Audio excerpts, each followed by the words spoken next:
We're here at the Tilley-Jane Sno-Park Mount Hood National Forest, Oregon. And are we in for a treat today, my friends? We're doing the world famous Tilley-Jane ski trail number 643. This will take us up to Tilley-Jane log cabin A-frame shelter. Also to the guard station, Tilley-Jane Campground.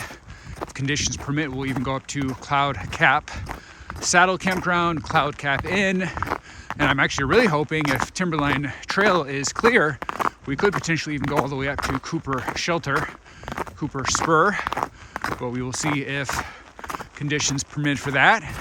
Let's go get our hiking on. So today is January 30th, 2026, and kind of interesting conditions. I checked AllTrails and it looks like a party just did this a couple days ago, and they definitely recommended YakTrax, which is actually my preferred foot traction device. I'd much rather do YakTrax over snowshoes or skis. So as soon as I saw that, I bumped this to the top of my list and thought this is an ideal set of conditions. Come up and do Tilley-Jane ski trail. Cool little bridge here. I'm sure different times of year the water floweth underneath this, but being winter right now, it is essentially dry.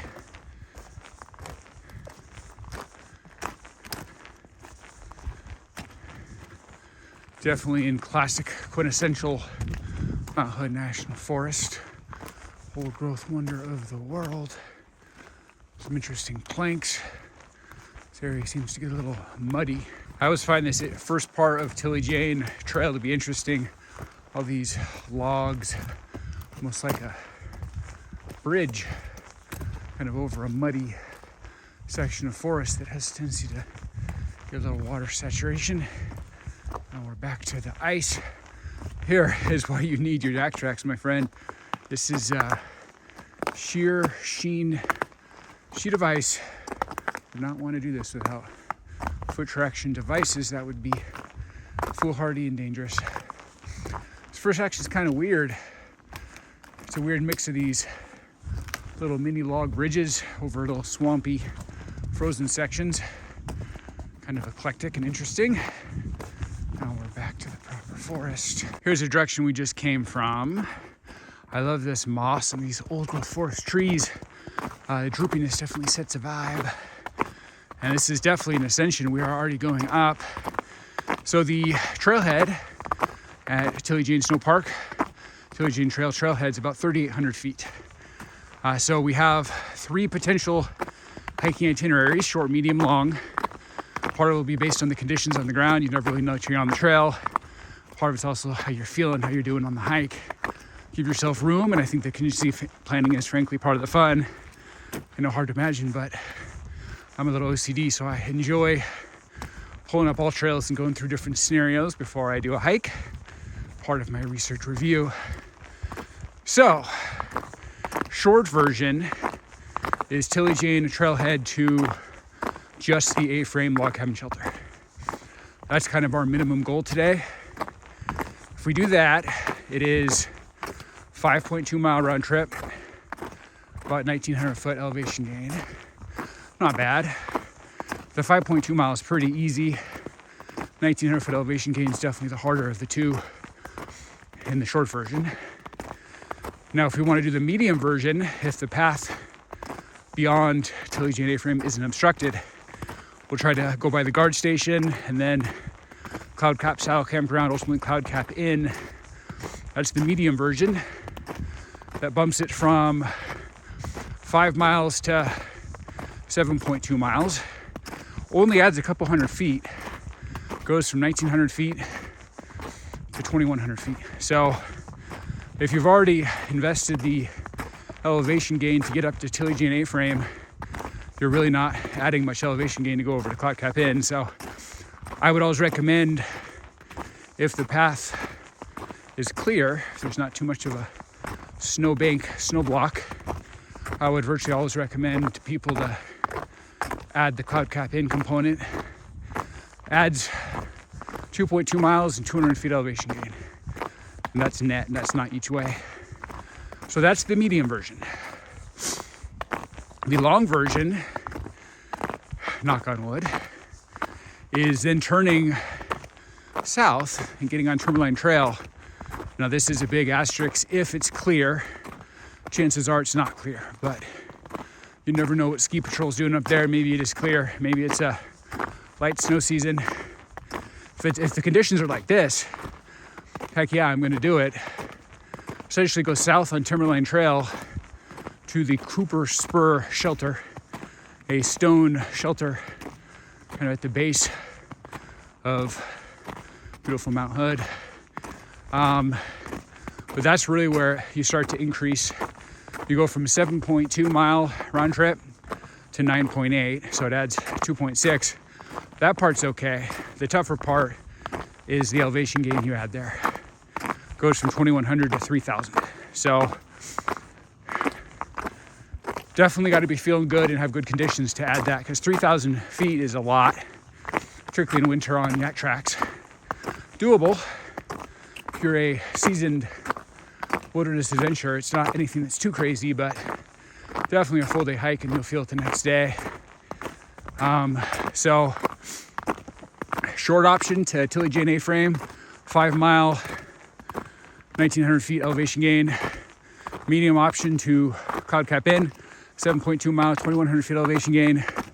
Long option to Cooper Spur Shelter, 9.8 mile and 3,000 foot elevation gain. So plan ABC, depending on conditions and how we're doing.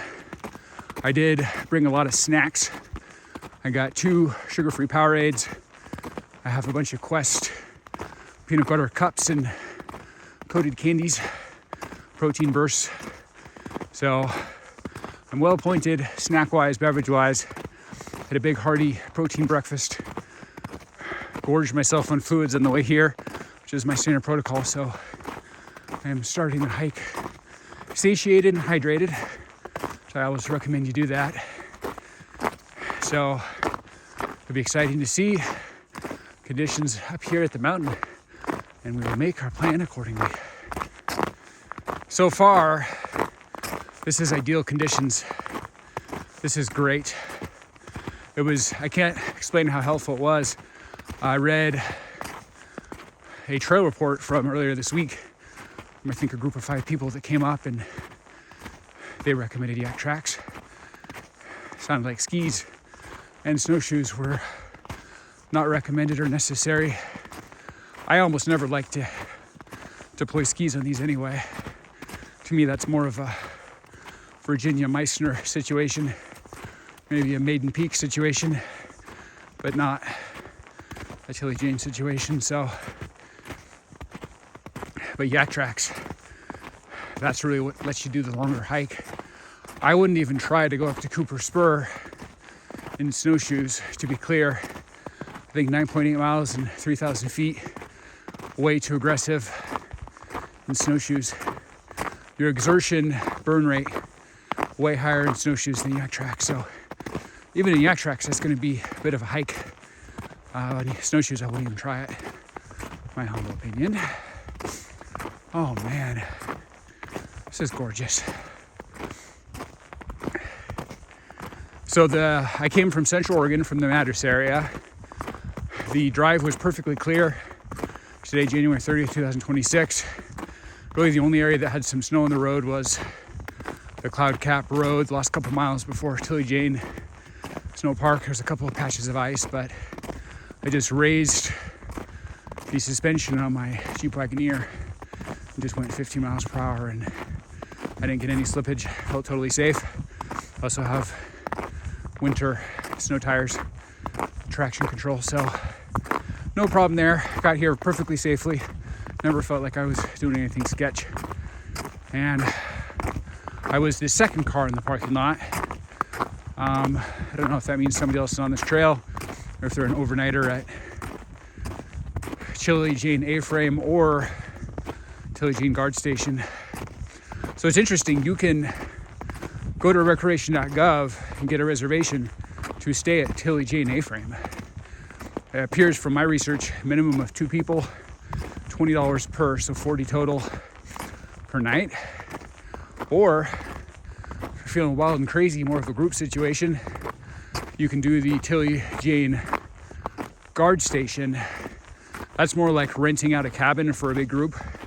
It's $200 a night. So $40 for two people for A-frame, or $200 for a big group for the guard station. So I think you get the entire guard station like you are renting your own private cabin.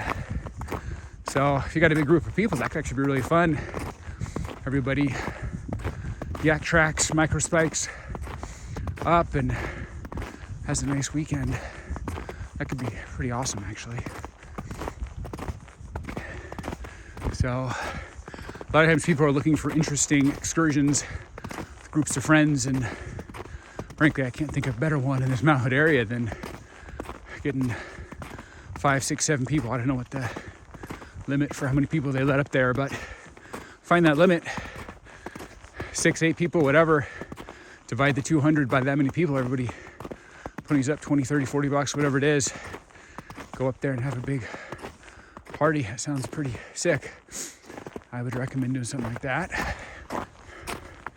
Easiest game of limbo in the world. Barely have to duck. And I did it. I'm amazing. This is really beautiful. Trail is like perfectly matted down. It's icy, but the YakTrax or microspecs, you don't even notice the ice. So it's actually very comfortable to hike on. Pretty idyllic. Make no mistake, this is a uphill slog. So from the moment you get on the trailhead, you are going up, my friend. And I can tell with every step, pretty much gaining elevation. So slow and steady wins the race. It is a marathon, not a sprint. Because it's not like there's just one little uphill, you get to the top of it and you're done. Like, it's a sustained uphill. This is my second time ever doing Tilly Jane Trail. Got a full video of a summer hike I did in June of 2022. Now here it is in January of 26, 3.5 years later or so. And I'm doing the winter version. I do view this as more of a winter area than a summer area, so excited to see the winter side of it. Okay, so I will point out the brown sign says Tilly Jane 2 miles, but then the blue sign says Tilly Jane Trail 2.5 miles to Tilly Jane Cabin. It says Tilly Jane Sno-Park most difficult. Sign on the left tree here says most difficult. That I can attest to. They said it's 1,900 feet from trailhead to A-frame log cabin shelter. 2,100 feet elevation gain from trailhead to Cloud Cap Inn. So definitely makes it most difficult. It's definitely easier in YakTrax and Snowshoes, but no matter what, because of all that uphill, it's a challenge. You ever have that phenomenon if you're like at Oregon Beach or any beach, walking on the sand, get that little resistance where it kind of pushes you back? I feel like you got to churn harder just to keep your forward momentum.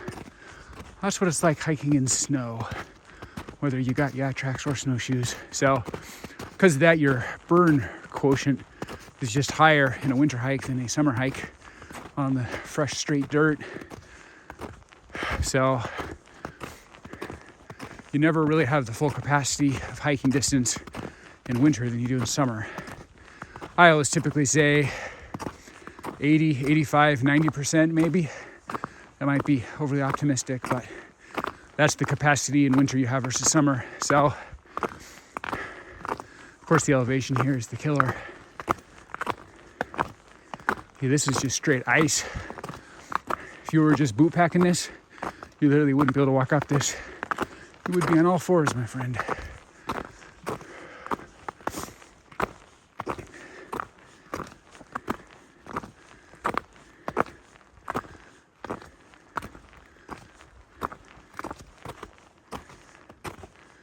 Oh, this feels good.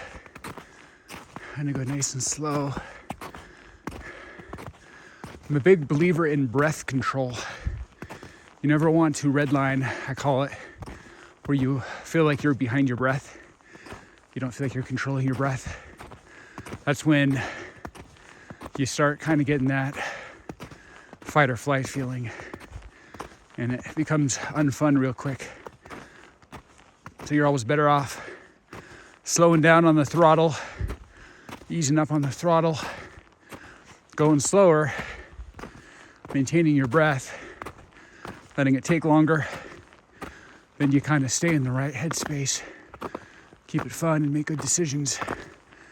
So as you're ascending to Jane, if you start redlining or triggering your own fight or flight, this is too arduous, then ease off the throttle and you'll feel better quickly. So that's one of the other reasons I came here bright and early, right here in the 9 o'clock hour. Late 8s, early 9, so that give myself all day. I'd rather go slower. I also think it's a design mistake to look at the day and be like, okay, that hike's gonna take me 3 hours, 4 hours, 5 hours. And then at 1 o'clock, I'm gonna do this, and 2 o'clock, I'm gonna do this. And you try to build out your whole day, then you feel under the gun the entire hike. You got some sort of schedule to maintain. If you're doing that, frankly, my friend, I think you're doing it wrong. I think you're much better off clearing your schedule, letting yourself go slow, take as long as it takes. You'll figure out what you're gonna do later in the day on the back end.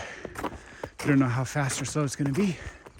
You can't necessarily control it. So clear your schedule, let it take as long as it takes. That's how you'll get the most rewarding experience. My unsolicited 2 cents humble opinion. This is a pretty sustained uphill, but I'm rambling and hiking and doing just A-okay. Like Tilly Jane A-frame log cabin shelter. I'm A-frame okay.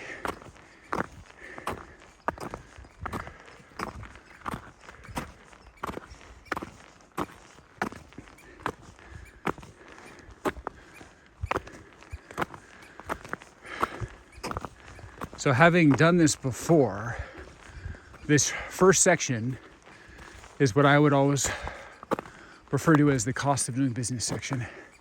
It's a pretty section of old growth forest, but it's kind of the must-do section once you get up to the opening in Mount Hood National Forest, which I think might be straight ahead through that little clearing. Once you get up there, then the views of Mount Hood open up.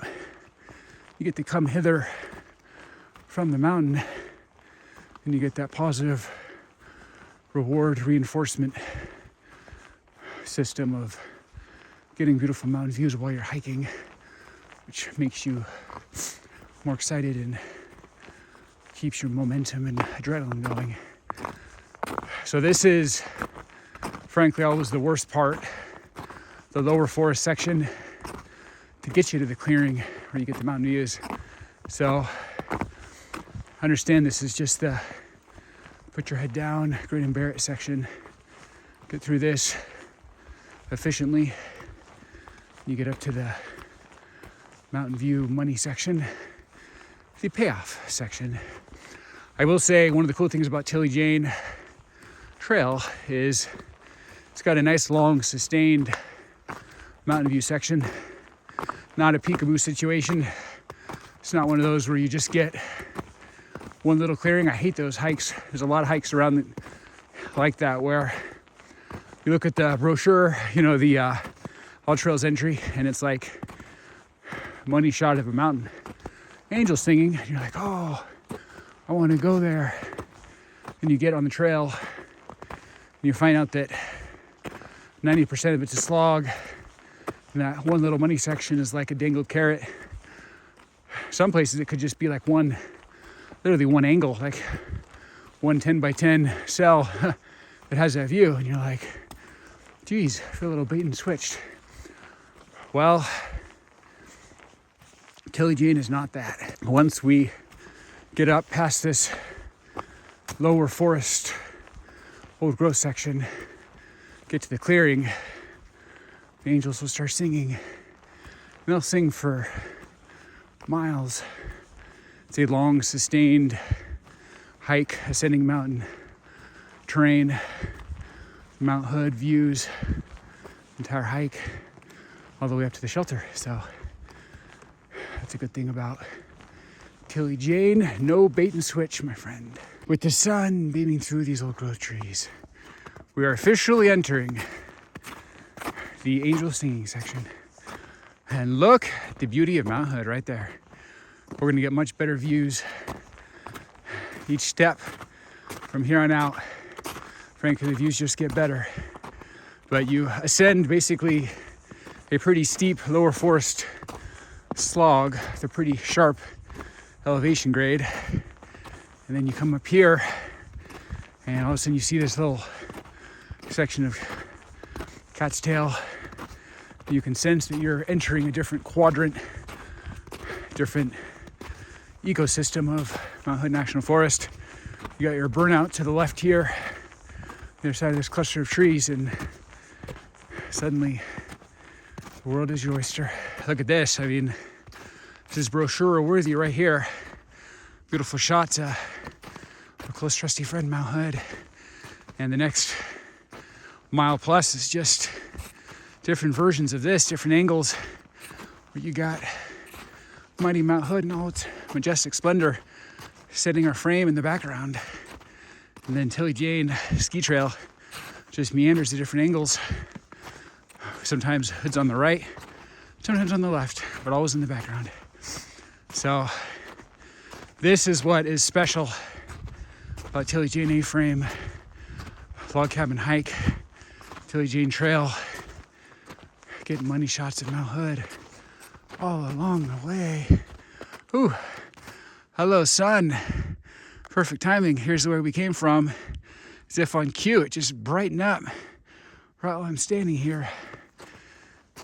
And it is lighting up beautiful Mount Hood National Forest. Not surprising, you see a lot of pines here.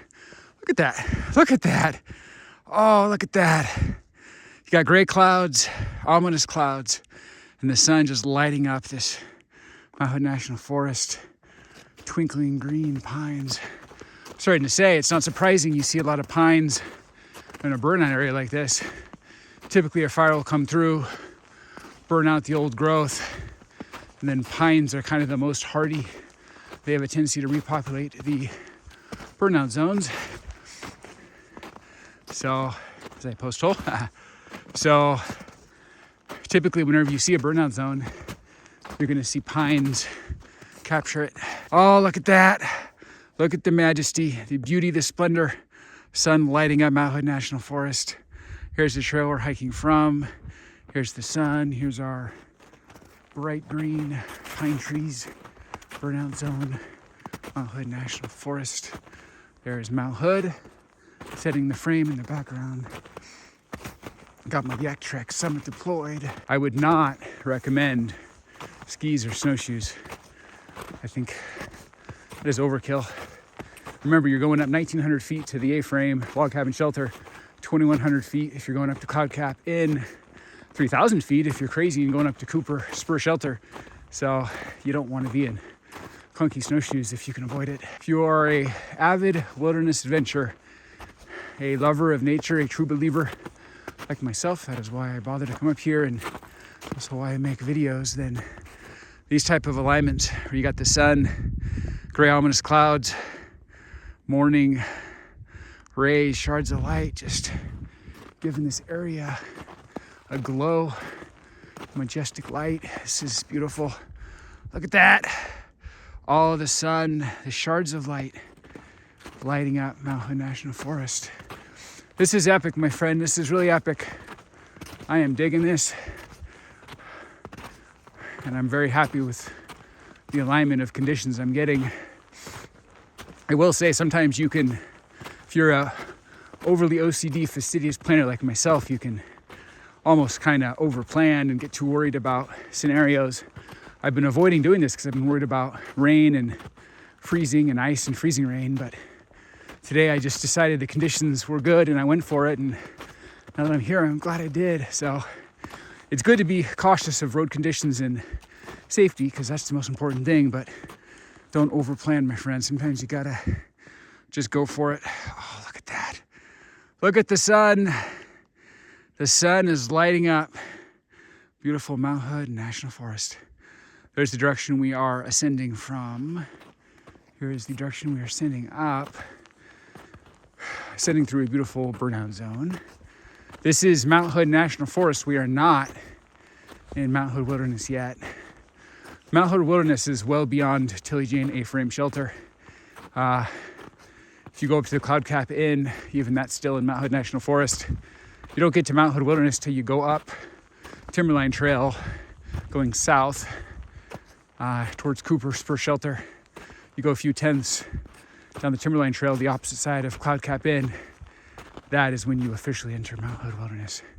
So this is still Mount Hood National Forest, even though it kind of has that wilderness vibe. I think the ski trail part of it, a little bit of a misnomer. At the actual trail sign, it says ski trail, and kind of implies this is mainly for skiing, and I actually think it's more of a micro spikes trail. Maybe snowshoes, depending on the snow level, but it's a YakTrax / micro spikes / snowshoe zone. I think the ski trail moniker is actually a little misleading. So I think you come up here with like cross-country skis, like you think you're at Virginia Meissner or Maiden Peak, I think you're not going to have the experience you think you're going to have, my humble opinion. So I would not call this Tilly Jane Ski Trail. I just call it Tilly Jane Trail. Winter adventuring for micro spikes and snowshoes. Slow and steady wins the race, my friend. I'm in the YakTrax Summit.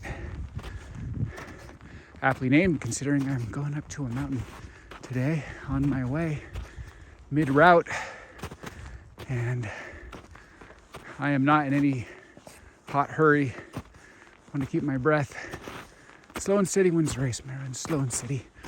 I am post-holing a little bit. The whole lower section was just pure ice. This is definitely the most exposed, thickest snow section, but I still would rather be in YakTrax. And go slow, you're fine. Gonna interest you in an epic sky battle. Got the beautiful sun over the ominous gray clouds. Look over there, how ominous these dark gray clouds are. The sun is winning, my friend.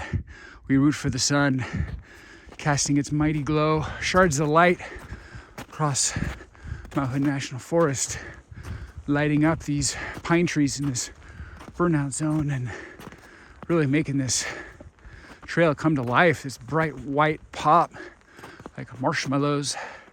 Very beautiful. So got lucky in my timing. I started this around 9 and I'm slowly ascending to maintain my energy, and the alignment of coming around 9 a.m. in January seems to be working for me. This area is lighting up at just the right time, giving a bit of a glow. Gives me nice morning light, panoramic perspectives. I'm also a big believer that when the sun's at this orientation, it kind of gives you a different perspective of the whole area. Got the whole area kind of lighting up differently. Later in the day, when the sun's at full due north up in the sky, then it just doesn't have the same effect. Like, it's still pretty, but it's just bright sunshine. I like the sideway shards of light, kind of gives a different vibe to the area. So it's the little things, man. If you do a lot of hiking like I do, wilderness adventuring, then the morning shards of light, I call it, ends up being a feature of your hike. If you're a fastidious wilderness adventurer, you typically start in the morning. So this is always something I look forward to, is how's the light going to hit the area as I'm ascending? Just the typical scenario. So I'm not disappointed. Look at that. That is beautiful. That is really beautiful. There's our trail we are ascending. It's actually pretty steep, but if you take a slow and steady wins the race mentality, actually not that bad. I'm not even really out of breath. So I'm going nice and slow. I am not redlining. Keep your breath. Pull back on the throttle a little bit. Ease up on the throttle if you start getting a little exhausted. Far better to control your breath, keep your wits, and not trigger your fight or flight. Gives you cortisol, makes you stressed, makes you not enjoy the hike. You go slower, take micro steps, take your time. Life is a journey, not a destination. Have a way more rewarding experience. I don't really care how long this hike takes me. Just want to enjoy every single step. Look at how beautiful this is. And we got the sun over here, like epic. Look at that. Sun is lighting up this mountainside that we are ascending up Mount Hood National Forest towards our close trusty friend, beautiful Mount Hood, tallest mountain in the great state of Oregon, 11,249 feet. As we ascend Tilly Jane Trail up to Tilly Jane A-frame log cabin shelter, which is our Waypoint 1 for today's festivities. Look back at the trail we are ascending. As I said, we're going up, my friend. Look up at beautiful sun, dark ominous gray clouds, bright white marshmallow mountainside we are ascending.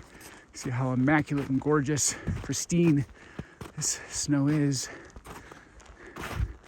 We are going slow and steady wins the race. These are definitely the hardest sections with YakTrax because it is a little thicker because it's fully exposed. But that said, just go kind of slow. And I'm really not post-holing much. Post-hole a few times, but never more than ankle deep. Oh, look at that. Look at the sun. It's interesting, these ominous clouds. See if rain is coming later or not. Big step. Look at this.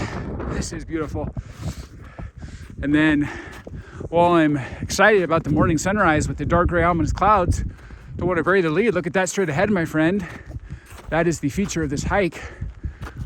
Mount Hood summit, Mount Hood proper in all its majestic splendor. Look at that.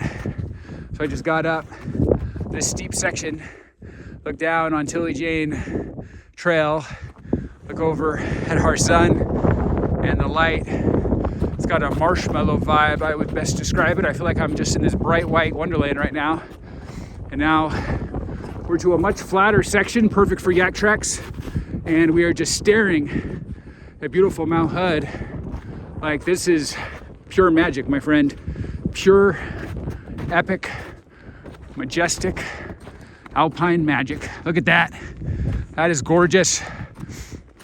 That, my friend, is gorgeous. This is legit, my friend. And it was just grass. And I got the perspective, the summer perspective, ascending up to Mount Hood proper. And I gotta say though, I think Tilly Jane is best experienced as a winter adventure. There is a reason why it's called Tilly Jane Ski Trail. So even though, as I said, I think ski is a misnomer, I think it's more of a YakTrax snowshoe trail, not really a cross-country ski trail. Splitting hairs, but the point is this is a winter adventure because this is a majestic wonderland. Look at that. You got the sun peeking over our mountainside. This is definitely the thickest section I've experienced since the trailhead. Not surprising. Very exposed. Got the sun right there. This rock in the foreground. A couple burnout trees. Now I'm going up a pretty steep section of exposed thick snow. Still not too difficult in YakTrax. Just being more deliberate with my steps and gingerly, and it's really not that big of a deal. Can't get enough of the sun. I'm telling you, the sun lighting up this area is special because in an hour or two that sun will be up in its normal orientation for the day and we'll lose this glow that's making the snow sparkle. I don't know if the diamonds are coming through, but it's that diamond snow effect where every sparkle of the snow is lighting up because of the sideways shards of light, and it's pretty freaking gorgeous, dude. I'm digging this. So I want to capture this as much as possible. I'm almost focusing more on the sun lighting up the trail than I am our friend Mount Hood. I don't know who to focus on more, the mountain or the sun, but Both unbelievably gorgeous. Look at this. Look at this. Can I interest you in an Alpine Wonderland, my friend? This is majestic. The sun lighting up this Wonderland zone. And now we're back to another flat section. Really, the handful of hillsides are really the worst areas as far as thickness of the snow, where you're at the stretch limits of the YakTrax, but still not too bad as far as post holing. YakTrax are definitely the way to go for this trail. I would not do snowshoes, my humble opinion, my friend, but you do you. Oh, look at this. Look at this. A majestic Wonderland. I have done this once before. As I said, it was 3.5 years ago, June of 22. Now it's January 26, so I do remember the trail. I do feel like we are making good time and good progress. I'm not saying we're imminently about to get to the log cabin A-frame shelter, because that's still a bit, but we are making good progress. We look back, look at the fog. Oh, look at that. You got an ethereal fog effect behind us and the rolling mountains and hills on the other side of this trail. And then you look up and you see majestic, mighty Mount Hood in all its alpine wonder and glory. The bright white pop marshmallow madness that is Mount Hood, majestic and mighty. Think of any other words with M in it. This is absolutely amazing. There's another M. Oh man. Another one of these steep ascensions with the sun lighting it up as we walk across the diamonds. Very beautiful. Once we get up here to the right, then we'll kind of level out a little bit. Have more of a flat, straight shot to the mountain. So there's our mountain, kind of obstructed by some burnout, but as we come around here to the corner to the right, we'll get a more direct shot, Mount Hood. So I ascend this section, I focus more on the sun and the sky and the glisten on the snow. Oh, look back. I mean, look at this. This is ridiculous. You see the clouds in the fog? Like, this is really beautiful. This is a majestic Wonderland zone. This is what I was hoping for, frankly. Tilly Jane is not disappointing in real time. Tilly Jane is legend and epic. We're coming up here. We're gonna straighten out here. Just a straight shot of the mountain. Look at that. Look at that. Beautiful sun. And here we are, straightening out. And we just got a direct approach money shot of Mount Hood for a bit. Looks like a few tenths, perhaps. Look back over at the sun. Majestic and mighty, glistening shards of light. We got Mount Hood right here. This is crazy. Can I interest you in a winter wonderland, my friend? If you cannot tell, I am a fan. Darn it, I am a super fan of Mount Hood National Forest. Our close trusty friend, Mount Hood, tallest mountain in the great state of Oregon, 11,249 feet. And we got this light. Look back again. Tilly Jane Trail, sending through our burnout zone. The sun to our left, fighting some dark gray ominous clouds. There is potentially some rain later in the day forecast. I am cognizant of that. One of the reasons why I started early. I like to be able to do this hike and it'll either at least be on the way down or all the way back before it starts raining. Really, the only sketchy part of the drive is a couple miles down this cloud cap road. Once you get to the main highway, you're golden all the way back to Central Oregon, where I live in Madras. So I feel like conditions are good, safe and clear. Oh, look at how beautiful this is. Look at the beauty. Almost got a sepia effect. Like this brush, this mountainside is like a sepia brown. I do not mess with the colors on my videos, so this isn't like me trying to make an effect. Like here in person, in reality, feels like I'm walking through a sepia painting. It's like a weird brownish golden color and then all the white. It's like a two-tone situation. I think the light, the sun from the left is playing a role in that, obviously. So if you're given sepia vibes through this section, that is not an effect that I've edited. That is just reality, my friends. As I said, other than putting in the color input recommended for my device, I don't really mess with the colors at all. Just maximum saturate everything. But I don't like go in and change the reds, the blues, and the greens. I don't really do anything like that. Just leave it as it is. This is majestic. This is beauty. Oh, look at that. That is majestic.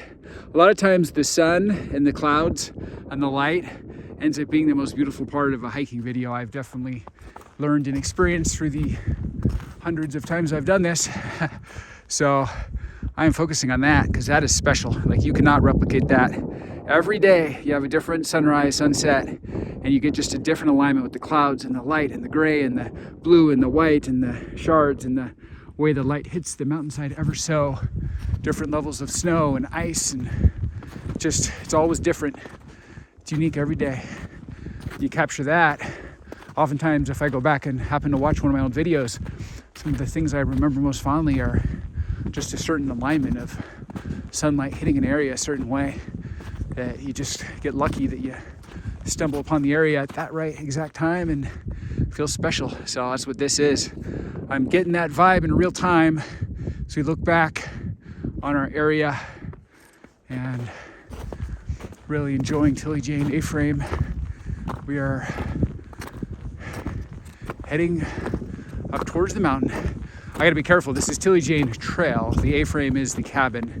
I always call this the Tilly Jane A-frame hike, but we are not at the A-frame yet, to be clear. Can't get over how beautiful the sun is. Clouds moving so fast beneath it. And then you look back at Tilly Jane Trail, sepia brown hillside.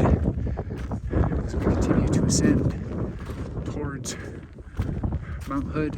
Oh, look at that sun. That is so beautiful. I can't get over these shards of light. It's really creating a beautiful glowing effect. Shards of light lighting up this zone. I'm starting to come to this other side of this particular hill that isn't getting as much of the glow of the sun just because of the angle. Just walked through a really long zone where I feel like the snow I was walking on was glowing. Diamond, marshmallow, pure white, pristine, immaculate snow. Kind of a cool effect. Now we're back in the shadows. This is the shadow section. The sun happens to be just lurking that side of the hill. So now this snow just kind of looks dark. Different effect. I love the angle though. Looking up at Mount Hood here, this is pretty darn gorgeous. There's really not a step of this hike that isn't pure magic. This is definitely one of the premium winter adventure hikes in the Mount Hood National Forest area. Highly recommend coming up and doing this Tilly Jane Trail. So here's looking back on Tilly Jane Trail we are hiking on. Kind of a steep little section here. Watch your footing. I mean, this is fine. In my YakTrax summit. Doesn't feel like dangerously sketch. I mean, you could fall down this thing, that wouldn't be fatal, probably wouldn't even be a serious injury if you know how to take a fall right, which I do because I played football back in the day. But just want to be cognizant and see we got out of that section, and we're being rewarded with the sun yet again, lighting up our hillside. It's Mount Hood National Forest Wonderland Zone. We are ascending beautiful mountainside. Well, hello there, morning sunshine. Thank you for lighting up the path, lighting our way as we ascend up this little steep section. Oh, look at the beauty of the sun lighting up our mountainside. Very comfortable temperature. According to my Jeep Wagoneer, it was 35 degrees when I got here, so cold enough that it's got some bite, but not so cold that it feels like soul crushing. And it's got a pretty good wind. I think the wind has it in the high 20s wind chill, which to me is like a sweet spot. I'm Norwegian by heritage, proud American, but Norwegian by heritage. So Perhaps this kind of stuff's just in my blood, but this is a very comfortable temperature. I'm not sweating, but I'm not hot, I'm not cold. In the Goldilocks zone of temperature management. And I am digging this. I will say, I don't have any sponsorships or endorsements. A very small, humble channel. I am a gear nerd, so I've gotten into Stio a little bit, which has got a store in Bend in Central Oregon area. This is up in Mount Hood, but I live in Central Oregon. So, big fan of the Power Stretch Glide pants, which I'm wearing, and the Power Stretch gloves. So I'm wearing these gloves. Power Stretch keep my hands warm, yet they have that touch feature, so I can still handle my phone, shoot a video. So these are my new gloves of choice, the Stio Power Stretch Glide gloves, and they match my pants. So what's not to love about that? So I'm digging it. I bought the black, the blue, and the gray, all three. So I got my pants and my matching gloves. I'm that kind of a dork, so but it feels good. So moving forward, I'm always gonna wear these gloves. I feel like I've upgraded my kit. Definitely post holing occasionally. Might not be in the best groove. Might be better if I come over here. Looks a little flatter. Yeah, that was maybe an improvement. But again, I would still take a minor amount of post holing in this middle section. Look at the beauty of the sun and these dark gray ominous clouds lighting up our marshmallow mountainside here at the base of mighty majestic Mount Hood. Amazing Alpine wonder of the world. I would say, as far as your foot traction, you're always compensating one way or the other. If you go with the snowshoes, you've got maximum gription for this middle section, but you're unnecessarily churning your energy in the lower and upper sections where it's icy and not very thick. Conversely, if you're doing what I did, which is frankly my preference, you go with the YakTrax Summit, so you have a lower overall burn rate, you can do a farther hike, you will glide like a panther/puma on the icy sections in the bottom and the upper, but this middle exposed section you'll post hole a little bit. So no matter which foot traction choice you make, you're going to be compensating one way or the other because the sections are all a little different. I'm not a fan of bringing multiple. I know some people like to bring snowshoes and micro spikes and like stop and change mid-hike. To me, I would never do that. I feel like that kind of breaks the vibe. I commit to one foot traction device and make the most of it, but you do you. Oh, it's getting even windier. The hood on my jacket keeps wanting to come up. Look back here, like, look at the fog, the mist in Mountain National Forest, the other side of Tilly Jane Trail. And this light is really beautiful. This is a majestic zone. It's really not an area to look at that's not beautiful. I'm mainly biasly in favor of the sun. And of course, the feature of the area, my majestic mountain straight ahead, the money shot. But it doesn't mean that it's not absolutely epic looking back there. I mean, look at that. As the wind's starting to pick up even more, definitely a dark gray ominous cloud vibe. You got the fog and the mist in the mountains. What's up?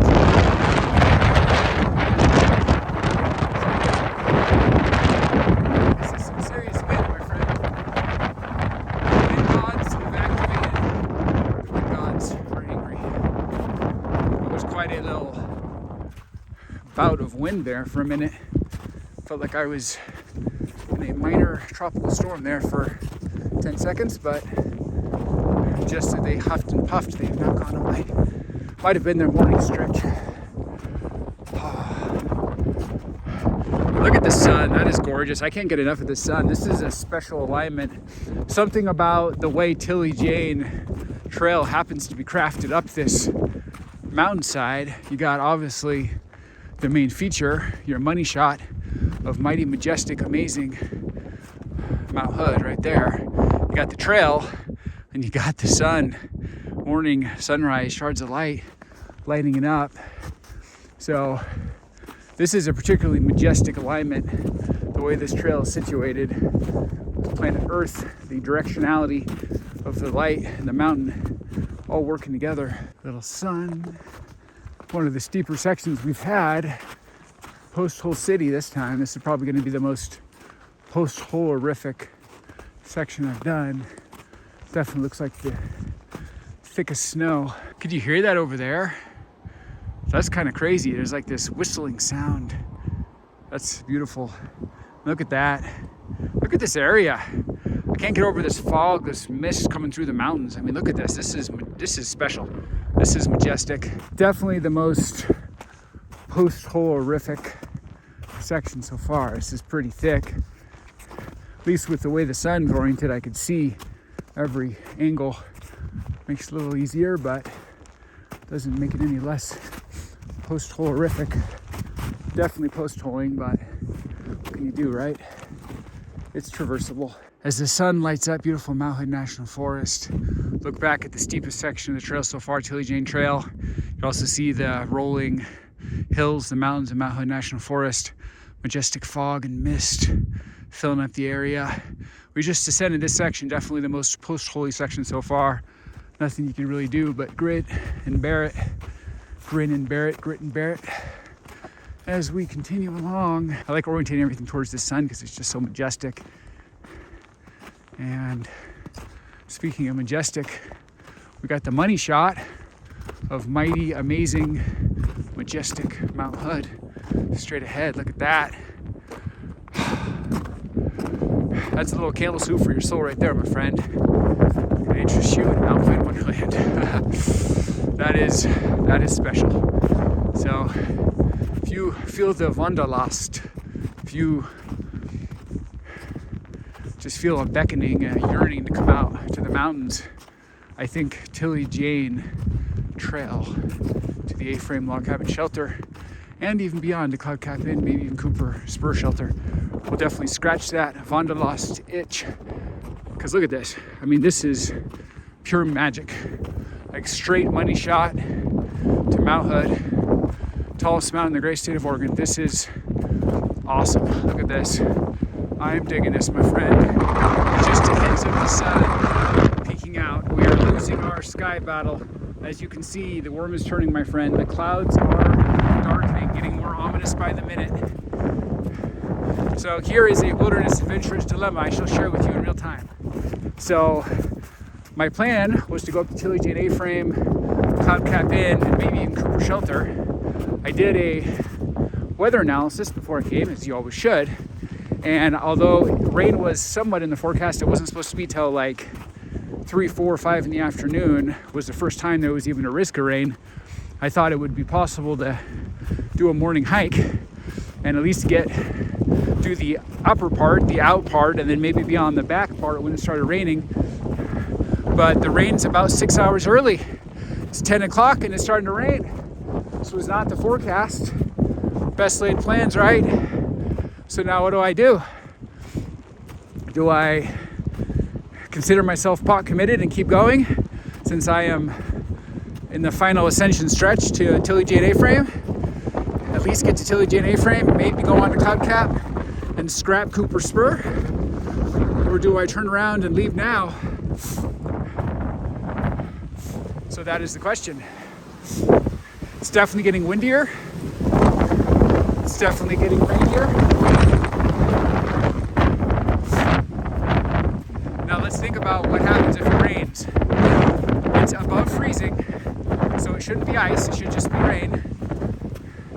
I got YakTrax Summit on. I got food, I got drink, I got phone, I got battery pack, I got GPS, I got everything I need. I got top line clothing, I'm warm. So I have no limitation in my gear. So, not out of stubbornness, but out of a belief that a little bit of rain isn't going to change the equation, I think I shall continue to endeavor forward, my friend. So here's our Tilly Jane Trail, looking up at Mount Hood, starting to be obscured by some rain clouds. And let's take a look at this Mount Hood National Forest base of Tilly Jane Trail. Oh, this is gorgeous. So here's the area we just descended.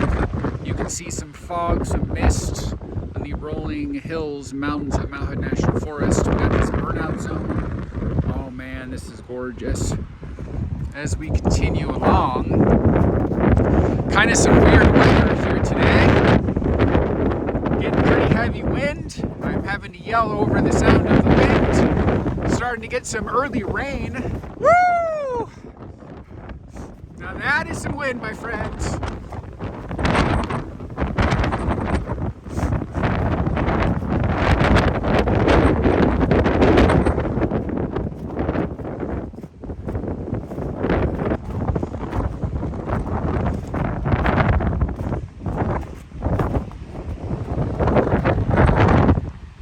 Looking back on Tilly-Jane Trail, here's our beautiful Mount Hood National Forest Basin, Burnout Wonderland, and we are continuing along towards Tilly-Jane A-frame log cabin shelter. It is getting very windy here, starting to get intermittent rain sprinkles. There's the sun. Hillside.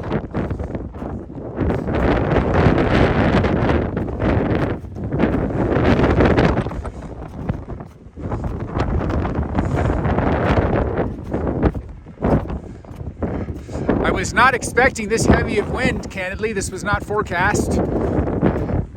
A few times it's actually knocked me over. So, oh, I love that sun. So this is legit wind. A couple times I had to brace my footing because the wind was actually knocking me off where I was standing. So the wind is no joke, my friend. Oh, this is so beautiful. Personally, I'm a fan of a little inclement weather, as long as it doesn't turn dangerous. Looking back on Tilly-Jane Trail, here's our incredible Mount Hood National Forest Basin Burnout Zone. As we continue along, I just plugged in my brick, my power charger of my iPhone, and I just had a trail snack. I had some Quest peanut butter cups. I'll also say I did an AllTrails trip check. We got 5G. I have a T-Mobile. We have 5G up here, so that's great. According to AllTrails, I've gone up 2 miles and I'm at 5,400 feet. So I've gone up 1,600 feet in 2 miles. I've got 300 or 400 feet more and about half a mile. So I'm about 80% done with the hike to Tilly-Jane A-frame log cabin shelter. So we will soldier on. Look at these views, my friend. This is gorgeous. This is gorgeous.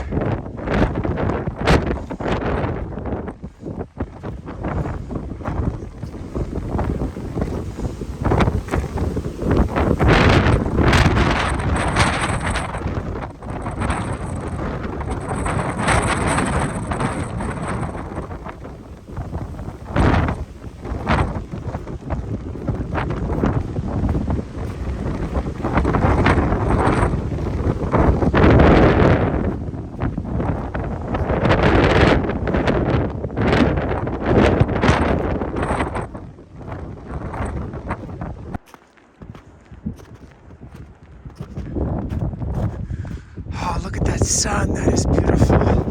Lighting up this Mount Hood National Forest Wonderland zone. This is gorgeous. I am loving this. You got the sun peeking over this mountainside and the beautiful Mount Hood summit. Here's the Tilly-Jane Trail we just came from.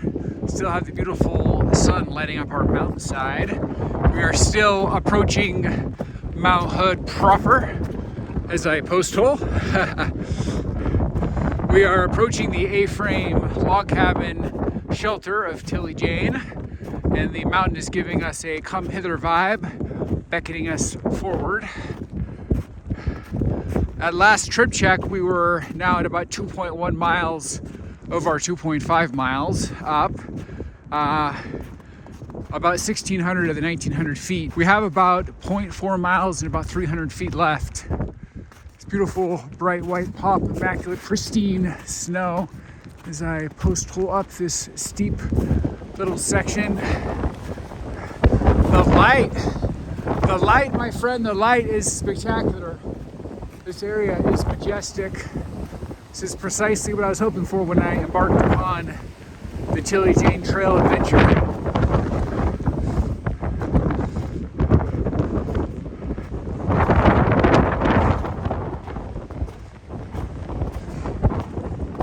So here's our Tilly Jane Trail we just traversed up.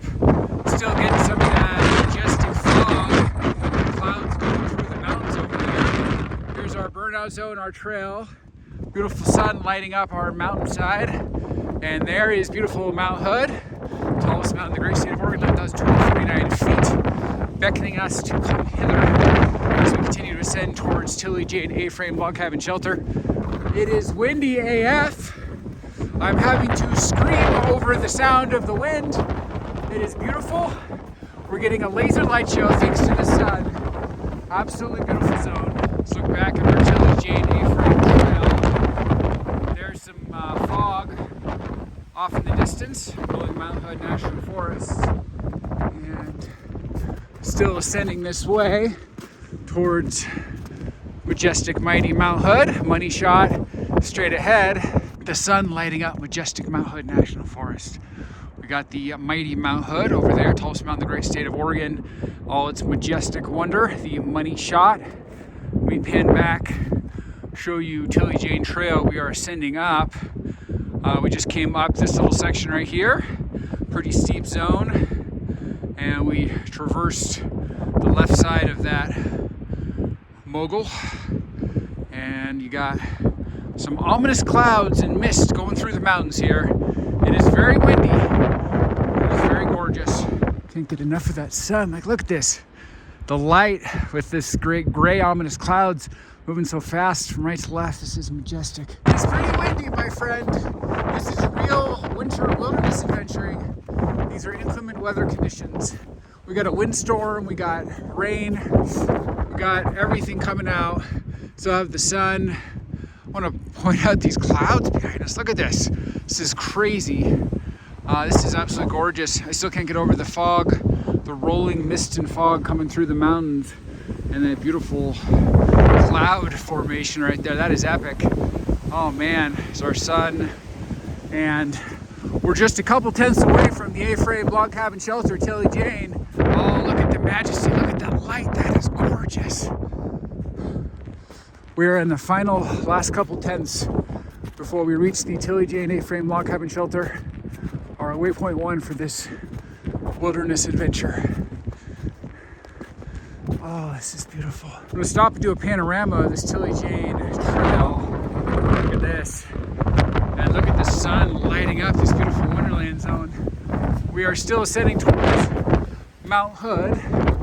We are in the final stretch for Tilly Jane A-frame log cabin shelter. Straight ahead. The sun is lighting up. It's wonderful. Definitely getting bouts of a severe windstorm, periods of rain, dark, ominous gray clouds. But nevertheless, it's quite beautiful. I appear to be the only one taking the trail today.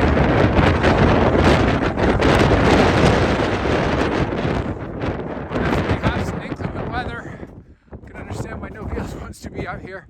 Maybe I'm the only crazy one. I did do an AllTrails trip check a little while ago, and just in the last 10th or two, last 100 or 200 feet, before we get to Tilly Jane A-frame log cabin shelter. The sun's finally starting to go behind some gray clouds. The laser light show is temporarily ending, my friend. This is the first time I'm doing it in winter. It's legit. Definitely a better winter hike than a summer hike, in my humble opinion. Let me stop and look back. It's a good summer hike, don't get me wrong, but I think the epicosity is even higher here in winter. This is a majestic Wonderland zone. One of the most premium winter hikes in the entire mountain area, I gotta say. And I do believe that is the shelter straight ahead. That break in the forest. Those two thin trees in the center right there, straight ahead. To the left of that, I think is the shelter. So it'll be nice to be done with this 1,900 foot elevation exposed section where the wind has been knocking me around like a pinball. The wind has actually knocked me off my feet probably a half dozen times. Real gusts of wind, no joke. But right now it happens to be subsiding. I'm in a long straight away, and I will be up to the shelter through the hardest part of this hike and look over at the sun one more time. So I've enjoyed this exposed section of Tilly Jane Trail, but candidly I'm excited to get up to the tree canopy cover straight ahead, out of the windstorm, done with the 1900 foot elevation gain segment at Tilly Jane A-frame. Then I can go another 2.2 miles on the 200 foot elevation gain, so pretty flat, over to Cloud Cap Inn. And as long as the trail is clear from me and my YakTrax, I will do that. And then I'll assess if it's possible to go up Timberline Trail to Cooper Spur Shelter, or if that is too thick for YakTrax. As we look back on mighty Tilly Jane Trail, the mountain hike we just bagged. What is that, my friend? Why, yes, that is Tilly Jane A-frame log cabin shelter. Straight ahead, my friend. Iceberg dead ahead. We have completed our 2.5 mile segment in our YakTrax summit. This winter adventuring wonderland, Mount Hood National Forest, up to the A-frame log cabin known as Tilly Jane. This, my friend, is gorgeous. So this is $20 a night per person. I believe a minimum of 2 people, so $40 for 2 people for the Tilly Jane A-frame log cabin shelter. They have a lot of spots, a lot of places you can sleep at the shelter. And there's also the Tilly Jane guard station, which is more of a rustic cabin you can rent for $200 a night. Big group situation. So here we are, the Tilly Jane A-frame log cabin shelter. Look at all that firewood there on the left, that's cool. Love the little Romeo and Juliet porch here in the front. And here is our shelter. Very beautiful, very legit. Let me pan back here, you can see the top of the A-frame. Oh man, this is gorgeous. This is rustic. This is awesome. Let's continue along. See what we see over here. Here's the side of our shelter. See what this sign says. We got this sign here. It says Tilly Jane A-frame. I'm standing outside Tilly Jane A-frame log cabin shelter here in Mount Hood National Forest, Oregon. I personally think this is one of the most premium winter adventuring hikes in the entire Mount Hood National Forest area. It's 5 miles, 1,900 foot elevation gain round trip. We're to come up here and see this world-class destination, the rustic, hardy Tilly Jane A-frame log cabin shelter. This, my friend, with the sun peeking over the old growth Mount Hood National Forest trees, is absolutely beautiful. One of the best winter adventure hikes in all of Oregon. Tilly Jane A-frame log cabin shelter. So we just descended from the Tilly Jane Trail. There is our Tilly Jane A-frame sign. And I'd like to welcome you to the beautiful Tilly Jane A-frame log cabin shelter, rustic and hardy. Let's walk in. So I've already opened the gate here, and I've also opened the door. If you're the last one to leave, make sure you lock both these. There happened to be nobody here, so I thought I'd give you a quick little tour. Very beautiful on the inside. Step in, and you got a couple picnic tables, a couple benches around this little hearth. Benches all the way around. Do have some supplies. I would say contribute, but don't ever take anything, obviously. Has a communal feel. I mean, look, people have left Alpine apple cider, which happens to be my favorite. Next time I hike up here, I'll bring an extra box and add to the stockpile. Oh man, this is beautiful. That side is permanently locked, so you don't go out there. And look at this, you got the stairs up to presumably the sleeping area. Oh man, this is really beautiful. It's neat to see the inside. I never actually seen the inside of Tilly Jane A-frame log cabin shelter. So here is the upstairs part of Tilly Jane A-frame log cabin shelter. Assumably this is the sleeping area. You bring your sleeping bag up here with a pillow, pick a little corner, sleep up here. A lot of good flat space. Got a room with a view. You got a window view out there of Mount Hood National Forest and a bench. And to get up here, just gotta walk up these stairs. Not too hard, pretty safe. Just grab the railing and come up here and sleep at Chili Jane A-frame log cabin shelter. This is beautiful. So here is your stairs up to your sleeping area. Just make sure you hold onto the railings. It's pretty darn safe. We'll walk around here. You got one rustic picnic table, two rustic picnic tables, a bench right there, 3 benches around the stove, another bench on the other side. Definitely a communal environment, room for a lot of people. And I gotta say, $20 a night's a pretty darn good deal.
Can I interest you in a winter wonderland? Oh man, this is cool. I'm standing outside Chili Jane A-frame log cabin shelter here in Mount Hood National Forest, Oregon. Look how thick this snow is. You got a little picnic area, outdoor area. Snow is practically to the top of the picnic table. It is January 30, 2026. And look at this awesome, hardy, rustic Chili Jane A-frame log cabin shelter. My humble opinion, this Chili Jane trail up to this rustic log cabin shelter is one of the best winter adventure hikes in the entire state of Oregon. It's 5 miles, 1,900 foot elevation gain, and you get to come up here, hang out, enjoy the beauty that is Chili Jane A-frame log cabin shelter. This, my friend, epic. As we leave the Chili Jane A-frame log cabin shelter area, let's continue along this way. So now we need to assess if the trail is clear to go to Cloud Cap Inn. If we just stopped at Chili Jane and turn around, it'd be 5 miles, 1,900 foot elevation gain. If we extend it to Cloud Cap Inn, it's 7.2 miles, so we add 2.2 miles, but we only add 200 feet elevation gain. It goes from 1,900 feet to 2,100 feet. So 2.2 miles, but only 200 feet elevation gain. That's a pretty flat hike.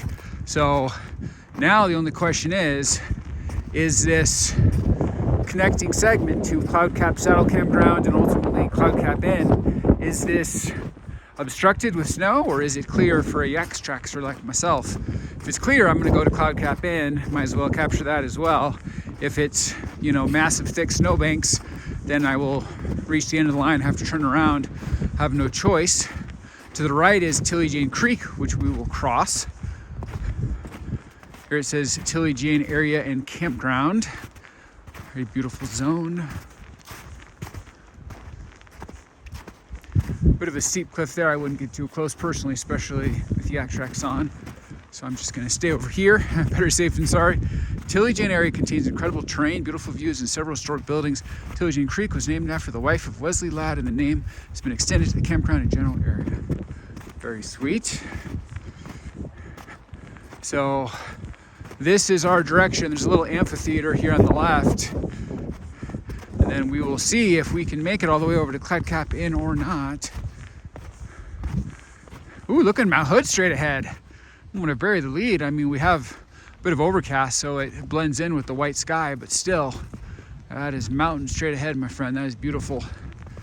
We've got a little amphitheater here on the left. Very cool. The rumors are that sometimes squirrels will have Shakespearean plays here when the humans aren't around, but it's not something we ever get to be part of. And we will check out this little zone. Amphitheater, awesome. I gotta say, I love it when they have these little infrastructure treats. Like, look at this. This is cool. Obviously, half of it's covered in snow, but you can see this half. Very beautiful. So here's a sign that says American Legion Camp. There's a beautiful sun. Now that's a sight. Look at that sun lighting up beautiful Mount Hood National Forest.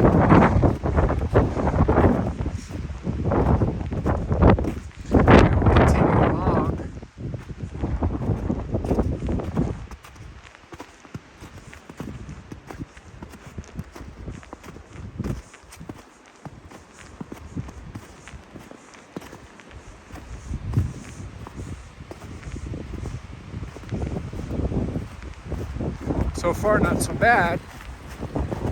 We are now hiking by Tilly Jane Creek. Very beautiful, very picturesque, very pristine, serene, clean, pristine Tilly Jane.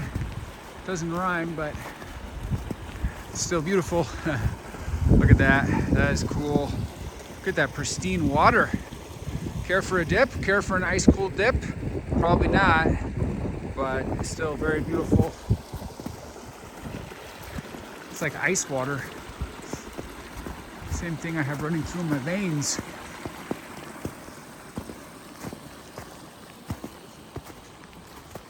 Here's a little bridge, snow on it. You can walk across it.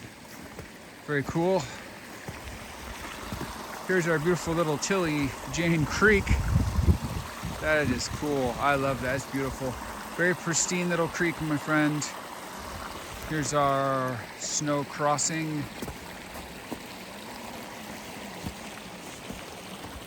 And we did it, as if it was in doubt. Look back down at Tilly Jane Creek and all its raging goodness.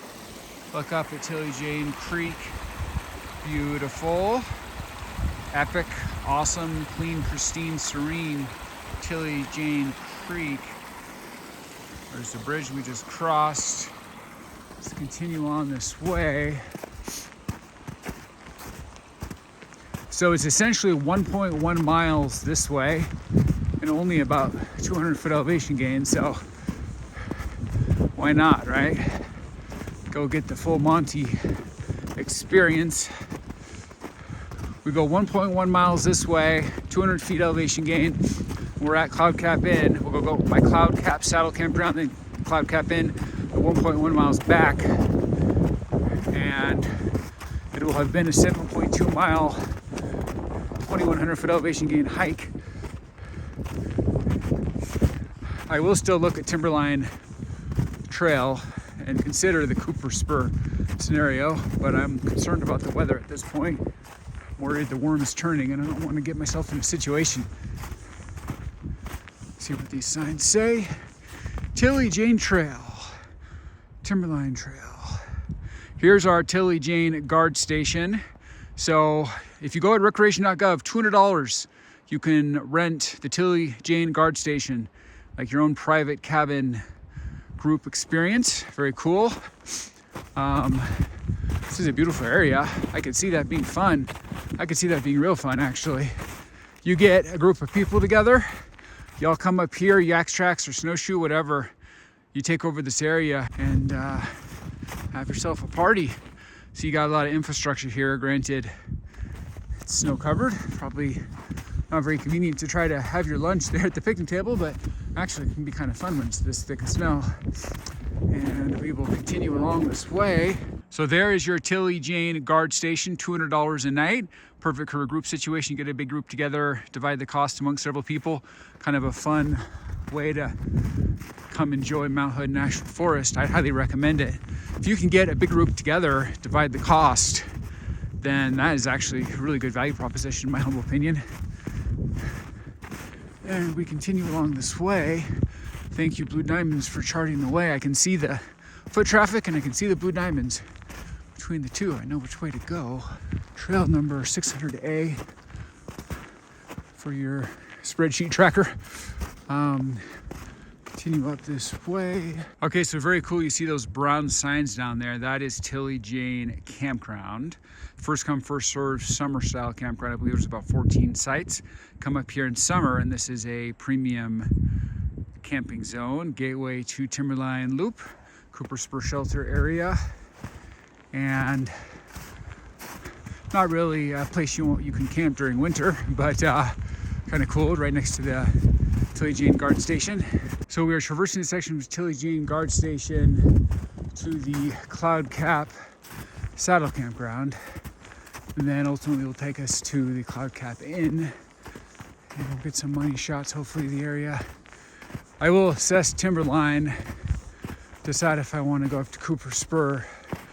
My instincts are telling me, based on time management and the weather, that that's probably a bad idea, that I should probably just do the medium version. I framed this at the beginning, short, medium, and long.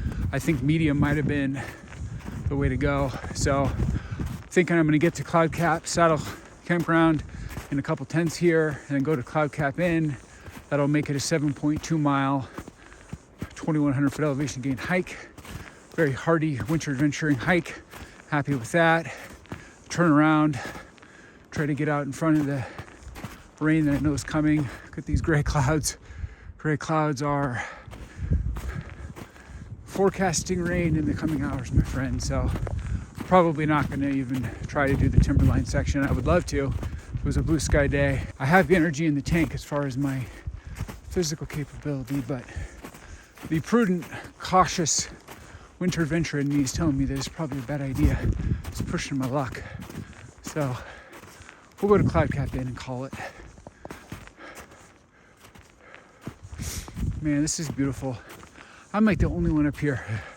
I went to Tilly Jane A-frame log cabin shelter, got to tour it, did both narrated and silent. I was the only one there. Walking through this section, I'm the only one here. Hey, look, my friends, what do I spy over there? That is the Cloud Cap Inn across the way. See that perched on the other side of this burnout zone. So we got the Cloud Cap Inn over there. So this right here is one of the sketchier little sections. This is connector over to Cloud Cap Saddle Campground. It's steep and narrow.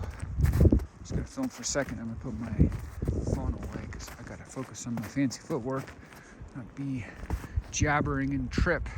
But this is one of the tougher sections. It's doable. You can see the trail goes to the left there. I think it goes over that log over there. I don't know where it goes, but it's going to connect over there and then ultimately down over there. Got a particularly beautiful little forest section here. Here's another little section of Tilly Jane Creek, I do believe. And look at that. We will cross it right here.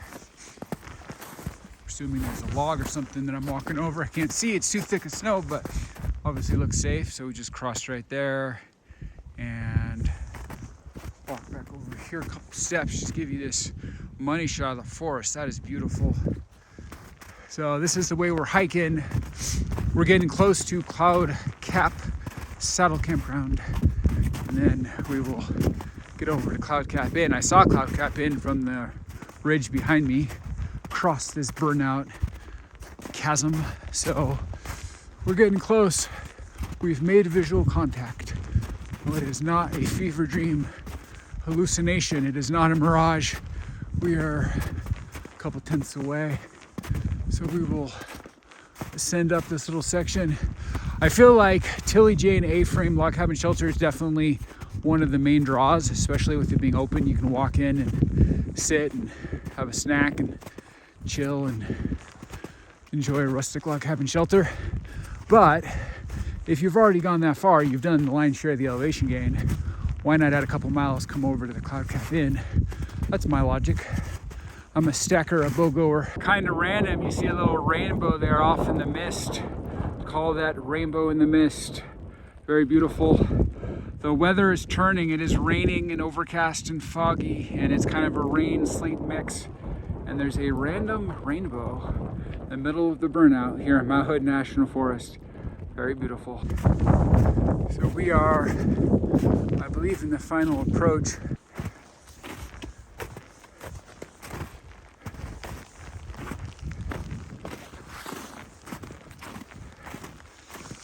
We are deep in the old growth Mount Hood National Forest winter adventuring, wilderness trail winter adventuring. We are in the zone between the Tilly Jane Guard Station and the Cloud Cap Saddle Campground. It is intermittently raining, getting a mist, some random fog, some random rainbows across the forest. Kind of an interesting eclectic mix. And I love these mossy tree sections, definitely set a vibe.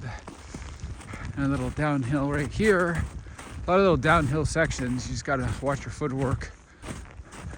Again, I'm in the YakTrax summit, they work, but you just gotta be mindful. Don't do anything crazy. I gotta say, look at these mossy trees. This is gorgeous. This is quintessential old growth Mount Hood National Forest. I mean, this is ridiculous. Talking about setting a vibe. I mean, I could do a 360. Look at this. Look up here. This is magic, my friend. This is quintessential Mount Hood National Forest. If you wanted to know what Mount Hood National Forest is like, think of this green mossy tree section and you understand. Got a very ethereal vibe, my friend. Well, I do feel after some weird ups and downs, inclines and declines, that I am finally in that final approach to Cloud Cap Saddle Campground. I don't really feel like we're gonna be able to like see any of the sites in like a campground review sense. I'll have to come back in the summer to really do a proper campground review, but we'll get by that and then go on to Cloud Cap Inn, my friend.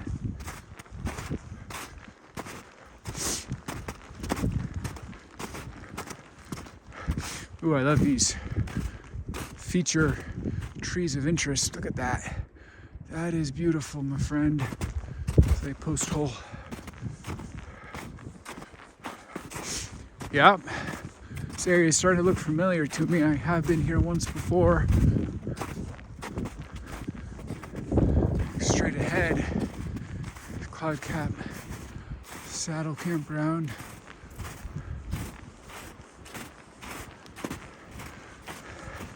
I'm eager to get to Cloud Cap Inn, get a few money shots of our friend Hood, and turn around. The rain is increasing, the wind is increasing, the conditions are getting worse. I'm right in that no man's land where it's like I'm just a couple tenths away from my turnaround point, so I'd like to check the box. I also don't want to linger out here for hours unnecessarily, you know.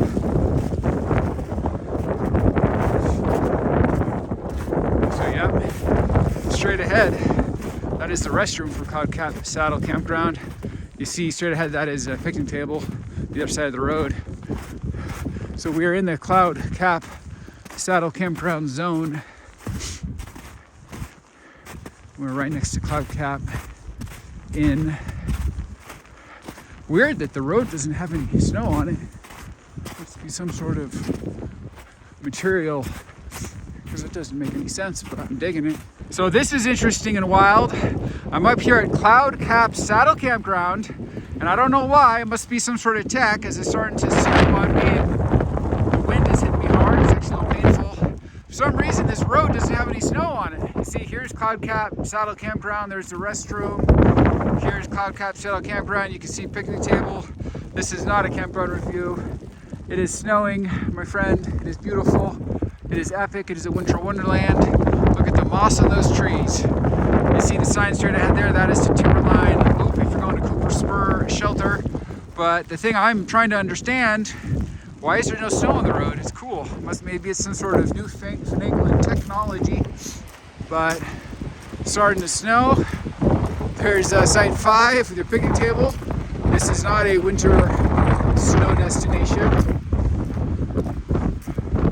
I'm going to continue to hike this way. I'm walking over to Cloud Cap Inn turnaround point for our 7.2 mile, 2,100 foot elevation gain hike from Tilly Jane Sno-Park, Tilly Jane Trail to Tilly Jane A-frame log cabin shelter to Tilly Jane Guard Station to Cloud Cap Saddle Campground to Cloud Cap Inn, which we are mere feet away from. and then I will turn around. In fact, speak of the devil, Cloud Cap Inn, coming up to it on our left here. Here is the beautiful Cloud Cap Inn in winter snow. We pan over and show you this beautiful Mount Hood National Forest. If you ever wanted to see what Cloud Cap Inn looks like in winter snow, here you go. This is the beautiful Cloud Cap Inn, and we give you a panorama of Mount Hood National Forest. The warm is turning, my friends. The storm is moving in. It's getting cloudy, misty, snowy, rainy. You can see condensation coming down. I still have 3.6 miles to go back down to Tilly Jane Sno-Park. I will be hiking in the sleet, the snow, the rain, in my YakTrax summit, all the way down. But feel well equipped, well appointed. I got food, I got drink, I got battery. I'm ready to go. This is my turnaround point, and I will be descending back down to Tilly Jane Sno-Park. This, my friend, beautiful time to turn around. As we leave the Cloud Cap Inn area, the ethereal fog has moved in, my friend. I'm approaching the Cloud Cap Saddle Campground. I will hike back over to Tilly Jane Guard Station, Tilly Jane A-frame log cabin shelter, and descend back down to Tilly Jane Sno-Park, hop in my Jeep Wagoneer, and drive home. So 7.2 mile, 2,100 foot elevation gain hike. I've officially turned around. I'm now on the way back down. So I've done the 2,100 foot elevation. That was the asterisk in this hike, the hardest part. So this is definitely what they call a 2/3, 1/3 hike, meaning 2/3 of the time is the way up, 1/3 of the time is the way back down. I'm definitely over halfway by time, even though I'm halfway by distance, just because downhill is by nature faster than uphill. So right now I'm optimistic that the changing conditions is just going to make it prettier but not more dangerous. I still have my YakTrax summit on, and the trail was clear on the way up, so I don't know what would be so different on the way down. Even if it got a little rainier and icier, I should be okay. So still optimistic, but we'll see. Hopefully not foolhardy. Time to tell. Again, going by Cloud Cap Saddle Campground. I did finally acquiesce and put up my hood. This is beautiful. Cloud Cap Saddle. Does anybody know why this road is completely clear? It must be something about this rock or material, like, doesn't get cold. I don't know, man. It doesn't make sense to me. It's cool though. So we've officially made it to the threshold of Mount Hood Wilderness, Cloud Cap Saddle. Going beyond this marker is the threshold into beautiful Mount Hood Wilderness. We will not be going up to Cooper Spur Shelter today. We went to Cloud Cap Inn as our turnaround point, 7.2 mile, 2,100 foot elevation gain. Weather is turning, it is storming, it is raining, it is snowing, it is misting, and I'm going to go back to Tilly Jane. One last look back at the Cloud Cap Saddle campground zone. Still don't understand why that road has no snow on it, but it's very cool. Tilly Jane, trail number 600A. For those of you keeping track at home, update your spreadsheet, your tracker. And I like how they have the number system. It never means anything to me, but I'm sure it's very interesting. Look at these mossy trees. Like, yeah, the snow's cool, but look at all that moss. Beautiful. So we are back on the Tilly Jane Trail, and we will be taking this circuitous path over a couple Tilly Jane Creek crossings back to the Tilly Jane Guard Station, Tilly Jane Campground, ultimately Tilly Jane A-frame log cabin shelter. Then we will be descending the mountain back to Tilly Jane Sno-Park. So we did the out, we did the 2,100 foot elevation gain. Now we're doing the back. We're 3.6 miles away from our warm vehicle, but that doesn't mean that we're already over the hike. We're still enjoying the beauty, so hoping to get some good shots on the way back. It's a 2/3, 1/3 hike, which means it takes about 2/3 to get where I've got to so far, and about 1/3 of the time to get back, because going downhill is always faster than going back uphill. So time to descend to a winter storm.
here's the direction we just came from. Beautiful Mount Hood National Forest.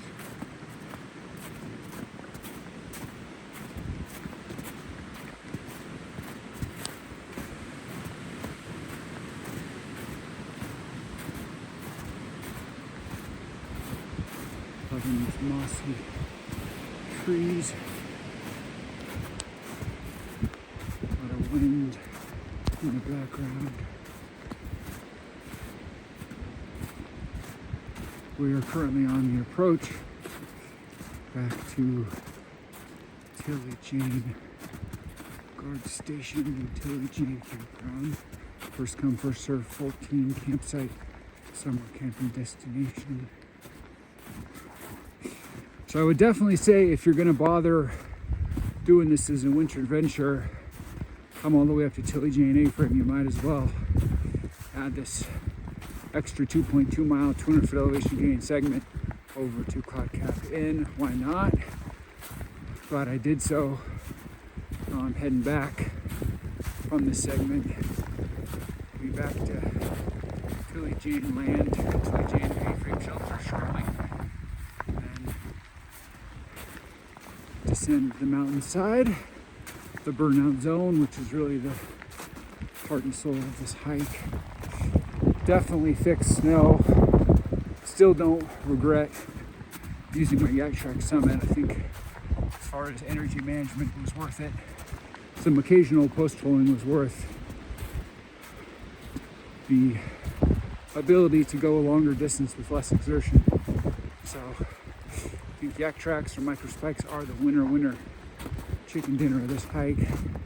Very doable.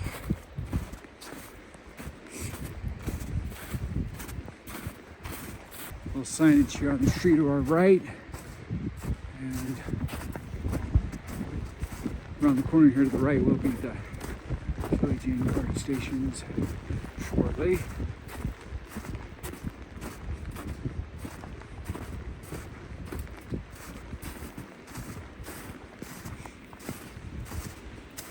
So we are back to the Tilly Jane campground area. You can see the brown signs over there.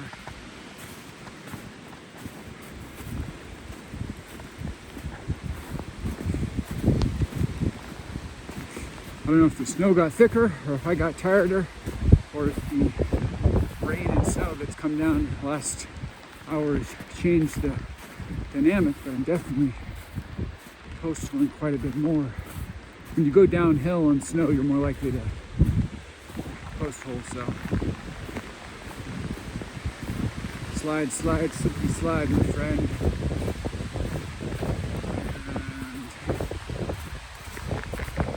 Critical blue diamond right here. To the right, we are at Tilly Jane Guard Station. Right there. Building to our right. We made it back to the Tilly Jane Guard Station. It's a good sign. Let's keep going. There's our Tilly Jane Guard Station. There's our trail.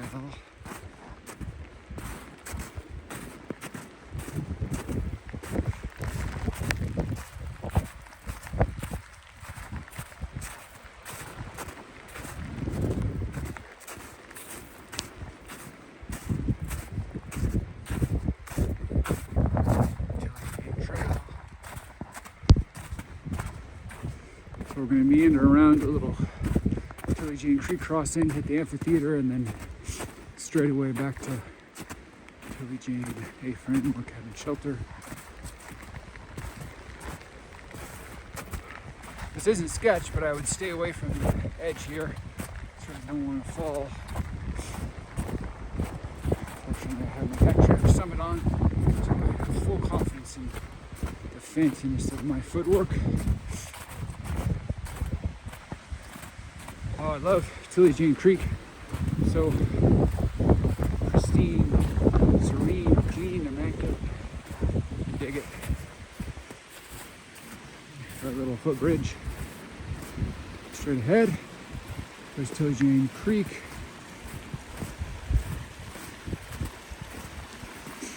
Tilly Jane Creek footbridge. I would stay in the center of it.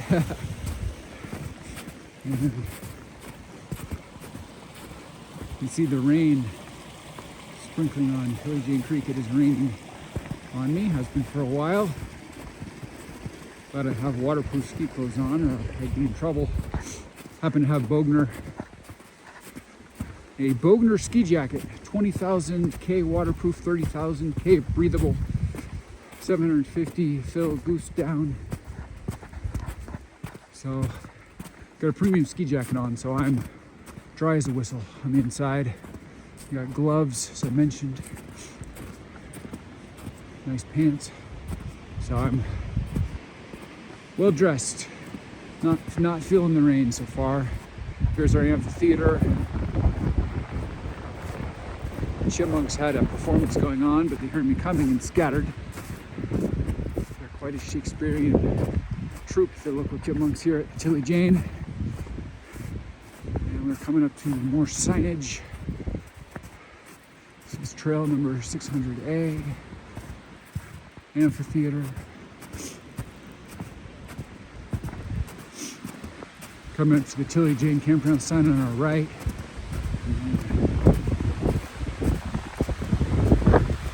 Tilly Jane A-frame will be on our right as well here in a couple minutes. And so we'll be back onto the main Tilly Jane trail. So we are approaching our close trusty friend Tilly Jane A-frame log cabin shelter, currently empty. I can buy it on our way back down Tilly Jane Trail to Tilly Jane Sno-Park, where we launched our base camp, where our Jeep wagon here is, where warmth is, where heated seats, and reinforcements as far as drinks and snacks eagerly await us. Here's our Tilly Jane A-frame sign. I love Tilly Jane A-frame rustic log cabin shelter. Can't get enough of it. Absolutely beautiful, majestic, epic. Goodbye, Tilly Jane. We've enjoyed our visit. We've enjoyed our stay. I still love the Romeo and Juliet come hither balcony. Very cool. Remember, if you're the last one to lock the gate and the door, which I did, so I'm leaving with the area secure. For the record, I closed the door and I closed the gate, and it is a secure facility as I leave. Nobody there, and time to descend, my friend. So I will give you the good news, because I'm a good news kind of guy. Oh my gosh, look at that rainbow. That's impressive. Because of all the rain, we're getting like some world-class rainbows. Beautiful. So we got an epic rainbow, and I will give you the good news as we look at the rainbow. So 7.2 mile, 2,100 foot elevation gain hike. We did the 2,100 foot elevation. That's the asterisk. That's the hardest part of this whole hike. That's done. This is all downhill, literally, not figuratively. Oh man, this is beautiful. Can I interest you in an incredible rainbow? We're here at Tilly Jane Trail, Mount Hood National Forest, Oregon. We just left the Tilly Jane A-frame shelter. We're on our way back down, descending from which we came back down to Tilly Jane Sno-Park. And because of all this inclement weather, the rain, the mist, the ethereal fog, the windstorms, the rainbow right there is a yield of the rain. You got the prominent one on the left. You actually have the makings of the spectrum of one on the right of this big tree. This is beautiful, my friend. Got a rainbow beckoning us to come hither. Welcome us as we hike back down Tilly Jane Trail back to Tilly Jane Sno-Park. Let's continue along. So we ended up doing the medium length version of this hike, which was to Cloud Cap Inn as our turnaround point, 7.2 miles, 2,100 feet elevation gain. Now the good news is, and I'm a optimistic glass half full kind of guy, we've done the 2,100 foot elevation gain, which is the asterisk difficult part of this hike. That is absolutely what makes this hike most difficult, is the 2,100 feet elevation. And we've done that all the way to Cloud Cap Inn, and we turned around and we've come back. So if you think about it, we did the 2.5 mile segment to Tilly Jane A-frame log cabin shelter. And then we did the 2.2 segment to Cloud Cap Inn and back to Tilly Jane log cabin shelter. So we've done 4.7 miles and we have 2.5 miles left. So we have a little over a third of the hike left and no elevation gain. So when you look at it that way, we're physically about almost two-thirds, that's a post hole, we're physically about 2/3 into the hike as far as distance, and we're like 95% done with the elevation gain. I'll give 5% just for the natural machinations of the forest trail. There's a few minor inclines, just part of the cost of doing business, hiking through a forest. It's not perfectly downhill, but that's pretty impressive. So we are definitely in mop-up mode. We're not taking our eyes off situational awareness. In fact, here's a pro tip for you. More people are likely to be injured going downhill because their legs get kind of rubbery. They lose their situational awareness. They're concentrating going uphill because it's harder. It's more physical exertion. And then they think they're just in mop-up mode going downhill, and as I said, their legs get rubbery, jello-y. They start thinking about what they're going to do next, and they stop paying attention. They lose track of their momentum, their inertia, and they turn an ankle. So on your way down, even though you don't have to have the same energy burn rate as you did going up, maintain your footwork, maintain your situational awareness, because you're actually in your most dangerous section as far as injury, rate of injury. So I'm descending down. Hey, look at this. So you have that side of the rainbow, and you have the full rainbow arch, and you even have that side of the rainbow. Nature's Croquet right here. I didn't bring my mallet or my ball, or I would hit it. Pretty cool. You got the full rainbow arch and both sides of the rainbow. Pretty darn epic. Let me stop here and show you. Look at that. Rainbow arch. Nature's Croquet. Very beautiful. BYO mallet. So we are descending through this winter wonderland that I was rambling about. Make sure you maintain your situational awareness. I'm actually always more afraid of losing momentum going downhill. For me, going downhill is actually harder than going uphill. I don't mind 4,000 feet elevation gain. When I'm going downhill and I feel like sometimes I'm losing my footing, especially if it's a gravel situation or whatever the mountain material happens to be, then that's actually when I feel like I'm most in danger of like slipping and falling. So I take going downhill very seriously. It's a heck of a lot easier than going uphill, but you still have to pay attention. That's all I'm trying to say. Here's the way we're descending from. Here's our beautiful Burnout Basin, Deteriorating area. As we continue along, it is raining, it is storming. We've had windstorms, we've had sleet, we've had snow, and now it's just sprinkling. Oh, this is beautiful. Let me stop and capture this rainbow again. Look at this. Pretty darn epic. You can see both sides. Do that one more time. I'm telling you, it's nature's croquet. If I had my mallet and my ball, I'd take a hit, but alas, I do not. One of the things I love about Tilly Jane Trail is being able to look down into this Burnout Basin. It's just beautiful. We still have the ethereal fog mist across the way that never burned off all day. It's now afternoon, and the ethereal fog mist never left this mountain zone. Kind of a special phenomenon. Normally the morning fog mist burns off later in the day, but not today, my friend. Not January 30th, 2026. It's just a foggy, misty, ethereal day, complete with beautiful rainbows where you can see both sides, defying physics. Could have sworn I always hear that you can never catch the other side of a rainbow.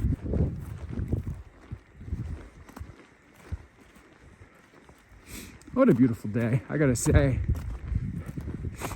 I would say do not be just a fair weather adventurer, a fair weather hiker.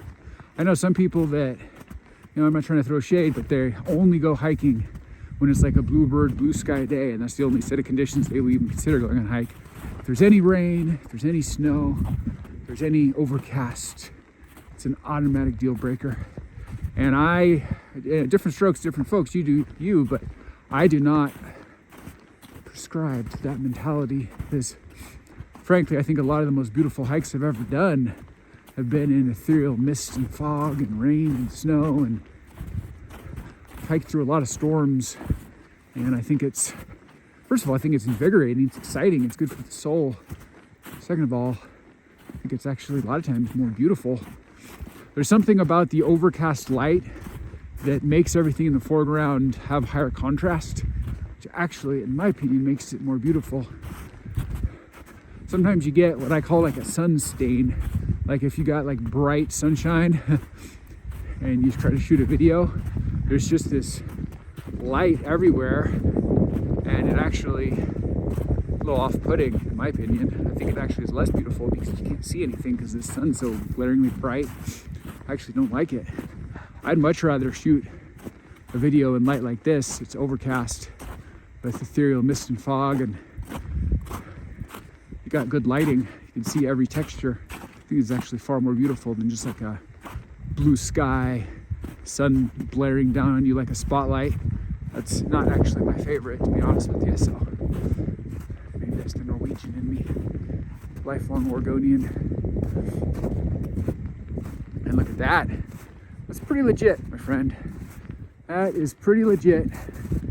You got the rainbow. Got the rainbow in the mist.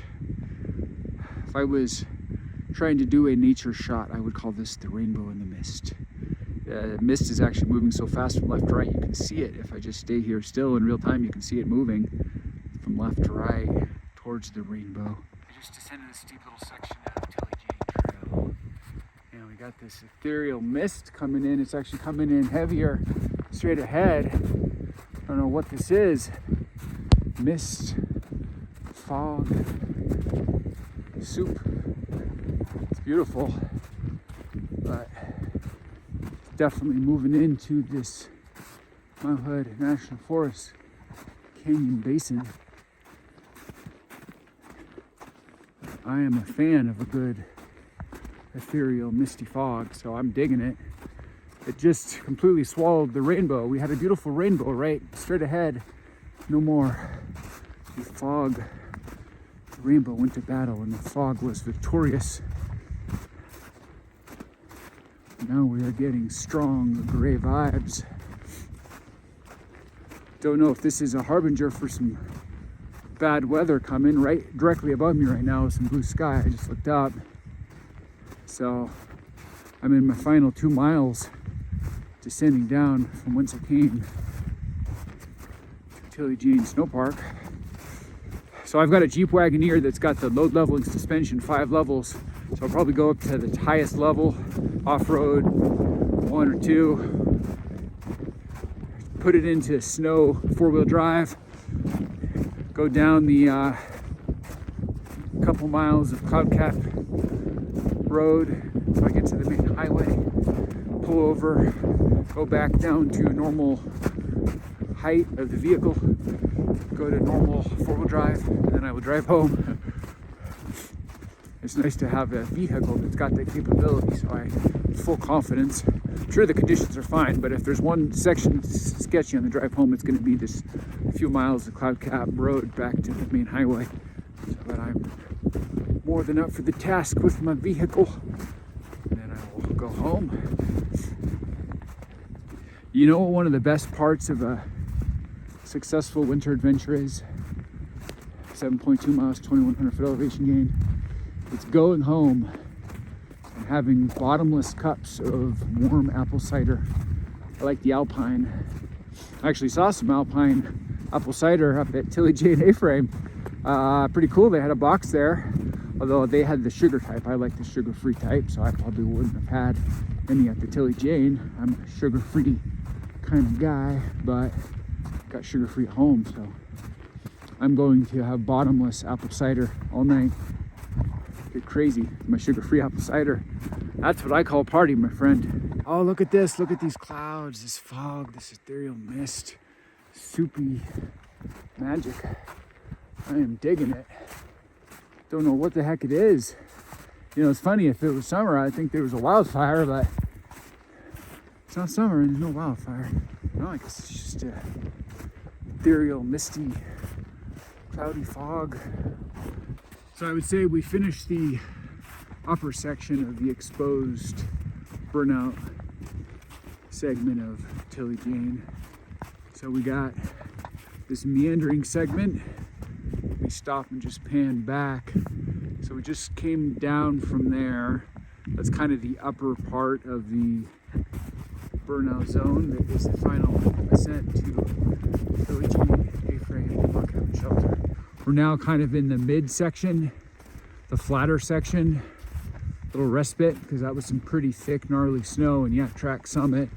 Still don't regret my footwear traction device control decision because I was able to go up to cloud cap in without much energy exertion, and 7.2 miles, 2100 foot elevation gain. So solid on the YakTrax, but you're always cheating in one way or the other. I was definitely cheating towards having to post hole a bit, unfortunately. So that thicker exposed section is officially over, and that was kind of my albatross, my Achilles heel, no pun intended, of the whole hike. So that's good. Probably don't have any more post holing in front of me as bad as what was just behind me after the worst post holing section. So now we're kind of in the mid burnout zone, Tilly Jane Trail. I call this the Sepia section on the way up, and it's not giving the Sepia vibes on the way down. It's kind of dark and dreary, but still beautiful. We are now in the bottom section of the burnout zone, Tilly Jane Trail, about to re-enter the lower forest section that takes us back to the trailhead. Still have this ethereal gray misty fog blanketing this canyon basin. I'm digging it. It's giving a beautiful vibe. I'm a sucker for a good ethereal, foggy, soupy mist, so to me it's only amping up the beauty.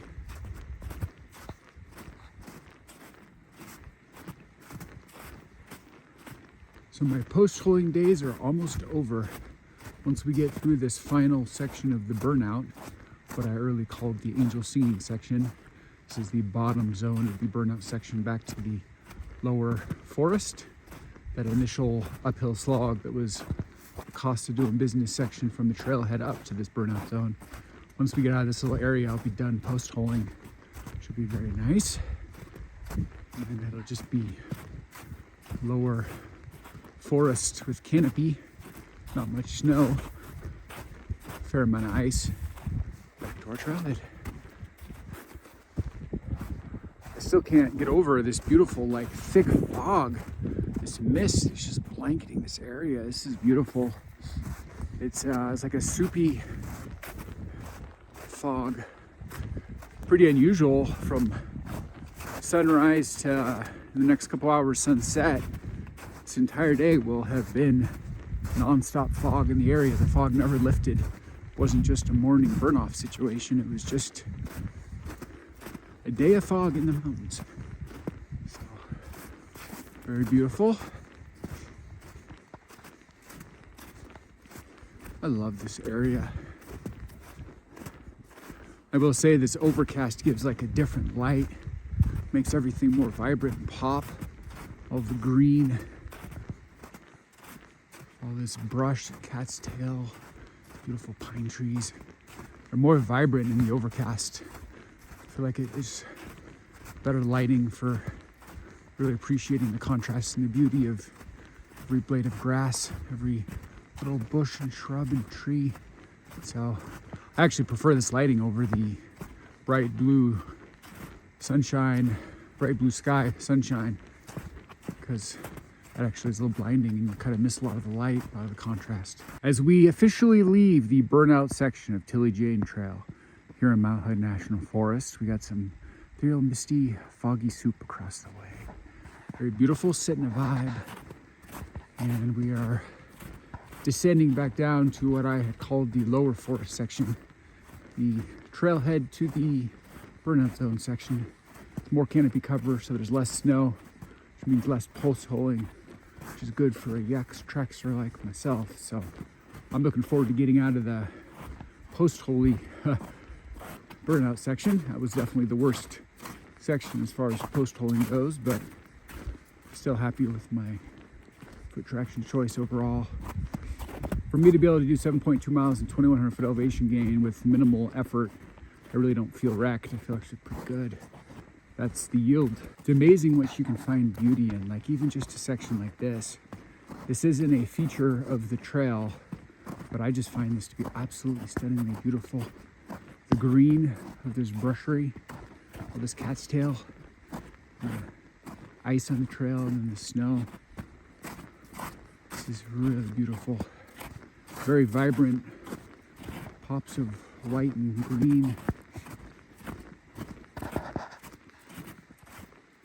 And straight ahead you can see kind of the demarcation line of re-entering the lower forest.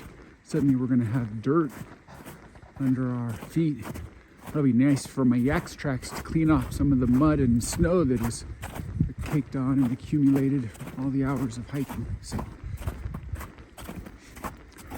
I definitely wasn't taking a speed mentality when I did this hike. 7.2 miles, 2,100 feet. It's going to end up being like 6 hours.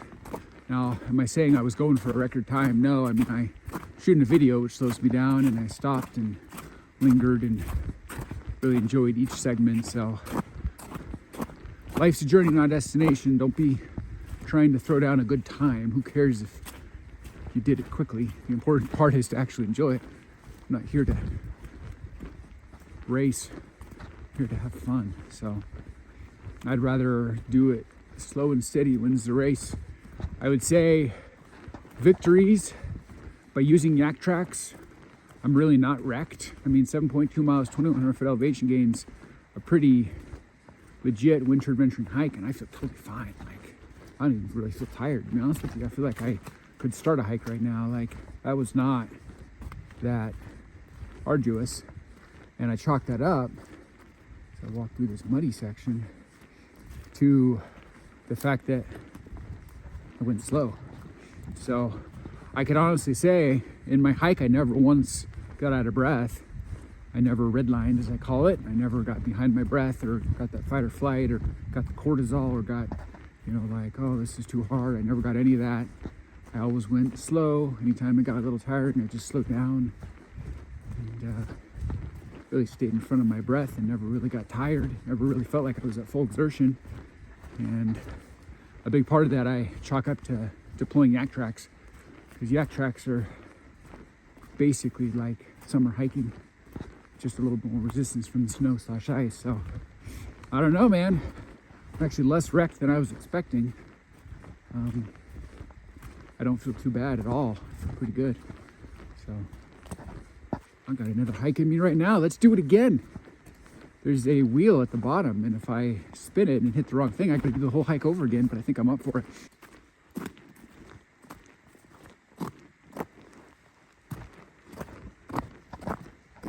As we continue to hike back down the final section of Deteriorating Trail. Particularly gorgeous little section here. Definitely need foot traction control for this. This is like total sheet of ice. If you were boot packing, you would not be able to physically do this. You'd go flying. But with my YakTrax Summit on, I'm like a puma/panther, gliding across effortlessly like a figure skater in the Olympics. Very simple.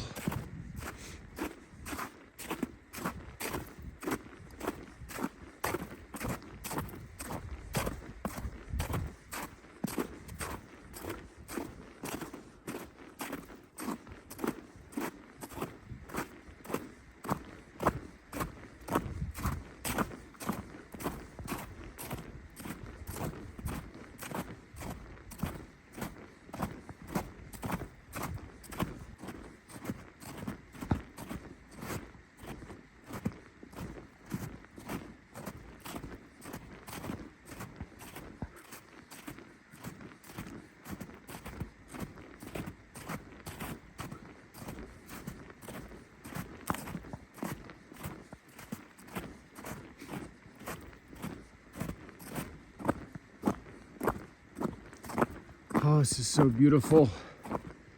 I will say this lower forest is looking more beautiful on the way down. This is Itinerary. This is really gorgeous. We're in the final mop-up phase of our Deteriorating Trail adventure. Mount Hood National Forest is so beautiful. I never get tired of hiking through this area. This to me is the quintessential old growth forest. Granted, I'm biased. I'm born and raised in Oregon. So this is my frame of reference of what a old growth forest is. But that said, I've been around other states and seen a lot of forests, and there's just something about the mix, the species mix, the ecological footprint that is Mount Hood National Forest that is pretty darn special. So every time I have the pleasure of hiking through Mount Hood National Forest, I dig it, I enjoy it. It feels magical and special. I really think this Tilly Jane trail up to the A-frame log cabin shelter, guard station, Cloud Cap Inn, maybe even Cooper's Per Shelter, is one of the most premium hikes in the whole Mount Hood area as far as winter adventuring. I would put this one, which is Tilly Jane Trail, along with Tamanoas Falls, is really the two on the east side, the east quadrant of the Mount Hood National Forest area, Timberline Loop area. They're the two that kind of Wonderland zones, premium hikes. They go deep into the forest, so it gets the proper wilderness feel. It's not just like a little paved area where you're hanging out, you know, in a parking lot. You get the wilderness vibe, which I appreciate. So, say those two. I also think there's a good one from HRM parking lot to Clark Creek Bridge to Newton Creek as your turnaround point. It's a pretty short one, but you get two premium creeks, some bridges, and just a kind of a beautiful wonderland zone of the forest. So I'd say those are your three best hikes on the east side of Mount Hood National Forest. As far as winter adventuring goes, Tilly Jane, Tamanoas Falls, and Clark and Newton Creek from HRM parking lot. That's the way to do it, my friend, if you're on the east side. I think a lot of people in this area just focus too much, frankly, on the west side, you know, like Trillium and Clear Lake. And I'm not knocking those, they're very pretty, but they're not necessarily the best hikes in the Mount Hood area. Granted, it's a farther drive to go around the east side, but I think the juice is worth the squeeze. It's a much more rewarding, beautiful zone, in my humble opinion. So that is what I would recommend.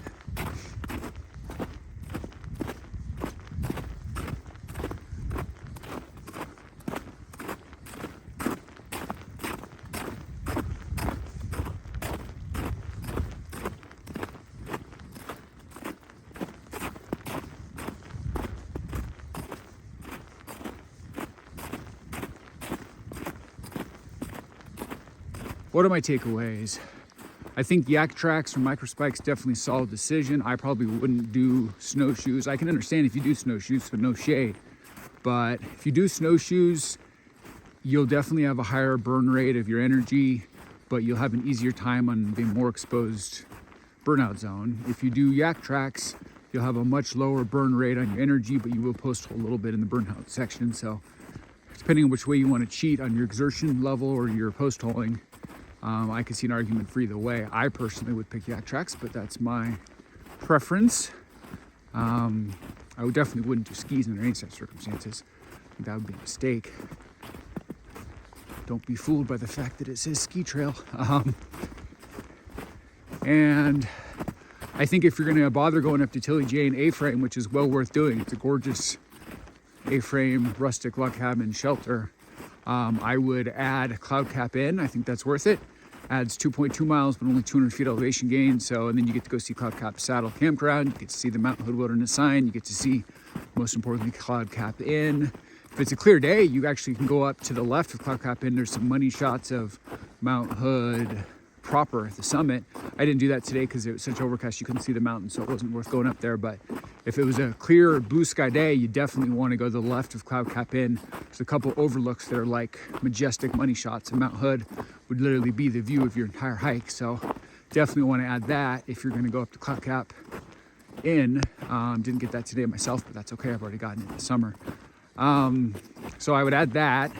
I think the 7.2 mile, 2,100 feet elevation gain version is probably the sweet spot of this hike.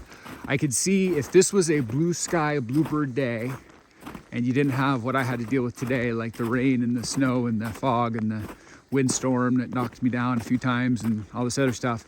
And if you got here like right at sunrise and you had a blue sky day, optimal conditions, I think you could go to Cooper Spur Shelter as your turnaround, which would make it 9.8 mile, 3,000 foot elevation gain. That's a trek. I definitely would do YakTrax, not snowshoes, because that's a little far for snowshoes. But if you get optimal alignment where it's light snow, mostly ice like it is now, and bluebird, blue sky day, then I think Cooper Spur Shelter is within reach from Tilly Jane Sno-Park as a out and back day hike. So I know a lot of people will, and as a different version of that, they'll hike up and stay at Tilly Jane A-frame, $20 per person, minimum of 2 people, $40, or they'll just rent out the Tilly Jane guard station, which I think is $200 for a big group, and you split that amongst a bunch of people. It's actually pretty reasonable. So if you go stay up there, then day 2, like day 1 is just hiking up there and setting up camp, spending the evening. And then day 2, if you want to adventure, then you could easily hike up to Cooper Spur because you've already done the lion's share of the elevation gain in the previous evening.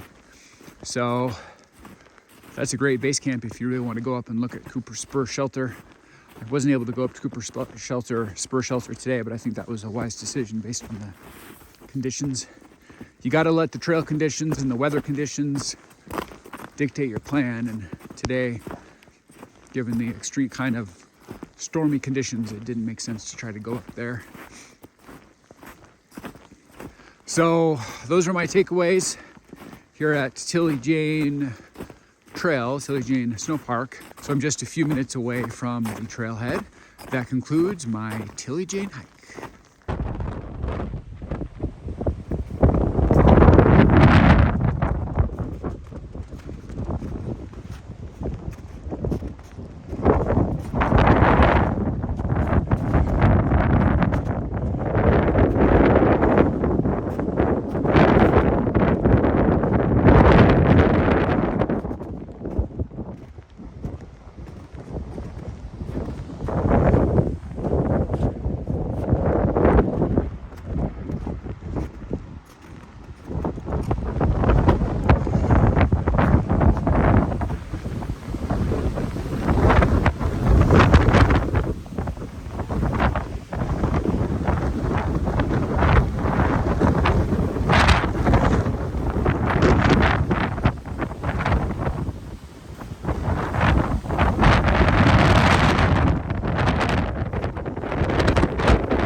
Now that is a rainbow, my friend. We're descending Tilly Jane Trail here in Mount Hood National Forest, Oregon, and it keeps raining and misting and ethereal fog and inclement weather, and one of the yields of that is you get these beautiful gray clouds. We've got a kind of double rainbow situation. You got the prominent one on the left, you got a second one kind of on the right, beginnings of the spectrum. Oh man, this is beautiful. We are beginning our descent. Man, this is beautiful. You got a rainbow on the left, full splendor, and you even have the spectrum on the right. You got a double rainbow situation, and we are beginning our descent. So going towards that beautiful rainbow. Hey, let me show you this. The rainbow actually has both sides. Look at that. I thought you were never supposed to see both sides, but it's like nature's croquet. Looking back on the trail, we're descending. Beautiful burnout zone. As we continue along the Tilly Jane Trail on the back part of our out and back, we're descending this 2.5 mile segment going down 1,900 feet. We're on a ridge line. Ridge line is giving us beautiful views into this burnout basin. Very beautiful. And I can't get over the ethereal fog mist across the way. Pretty epic. Pretty special. Today, January 30th, 2026. The ethereal fog mist in this mountain zone just never went away. Normally it burns off like you're used to it being here in the morning, and then later in the day it burns off, but not today. The thick, ethereal, foggy mist out to play all day today. There's no respite from the soupy, foggy mix. Do you see how beautiful this is? Oh my gosh. We're descending Tilly Jane. I do think this is one of the most premium winter adventuring hikes in the entire Mount Hood National Forest area. Definitely at least bucket list, at least do it once, but maybe even more than once. It's premium. Once you get up to the burnout zone, it's just, you know, miles of just staring at Mount Hood through a gorgeous winter wonderland. It's lots of beautiful, the way the sunrise hits the area too, you get beautiful sun and light on the area while you're hiking up if you do it in the morning. So I think this is one of the best hikes for winter in the entire Mount Hood area, personally. I'd say Tilly Jane and Tamanous Falls are the two key hikes on the east side of the Mount Hood area. I have hikes available on my channel from Tamanous Falls as well. I did it twice, once in January, once in March, different snow and ice levels. It was a bit of a contrast.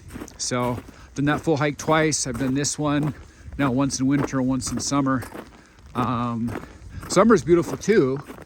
I dig summer, but I do think that this is a more premium winter hike just because it's, you know, they call it the Tilly Jane Ski Trail for a reason. It really is more of a winter wonderland zone than a summer zone, although summer's pretty too. So my humble opinion. So yeah, those are my takeaways. Definitely prioritize this one. This is definitely a special one. I think this is better I did it by myself today, but previously I did it with other people. Do it as a group, and I think this is a particularly good group one. Good caravan one where you get 3 or 5 or 7 or 10 people together. Go up to one of the cabins and stay the night. That's a legitimate play in the area, kind of a fun life experience situation. So I am heading back to the trailhead to conclude my hike.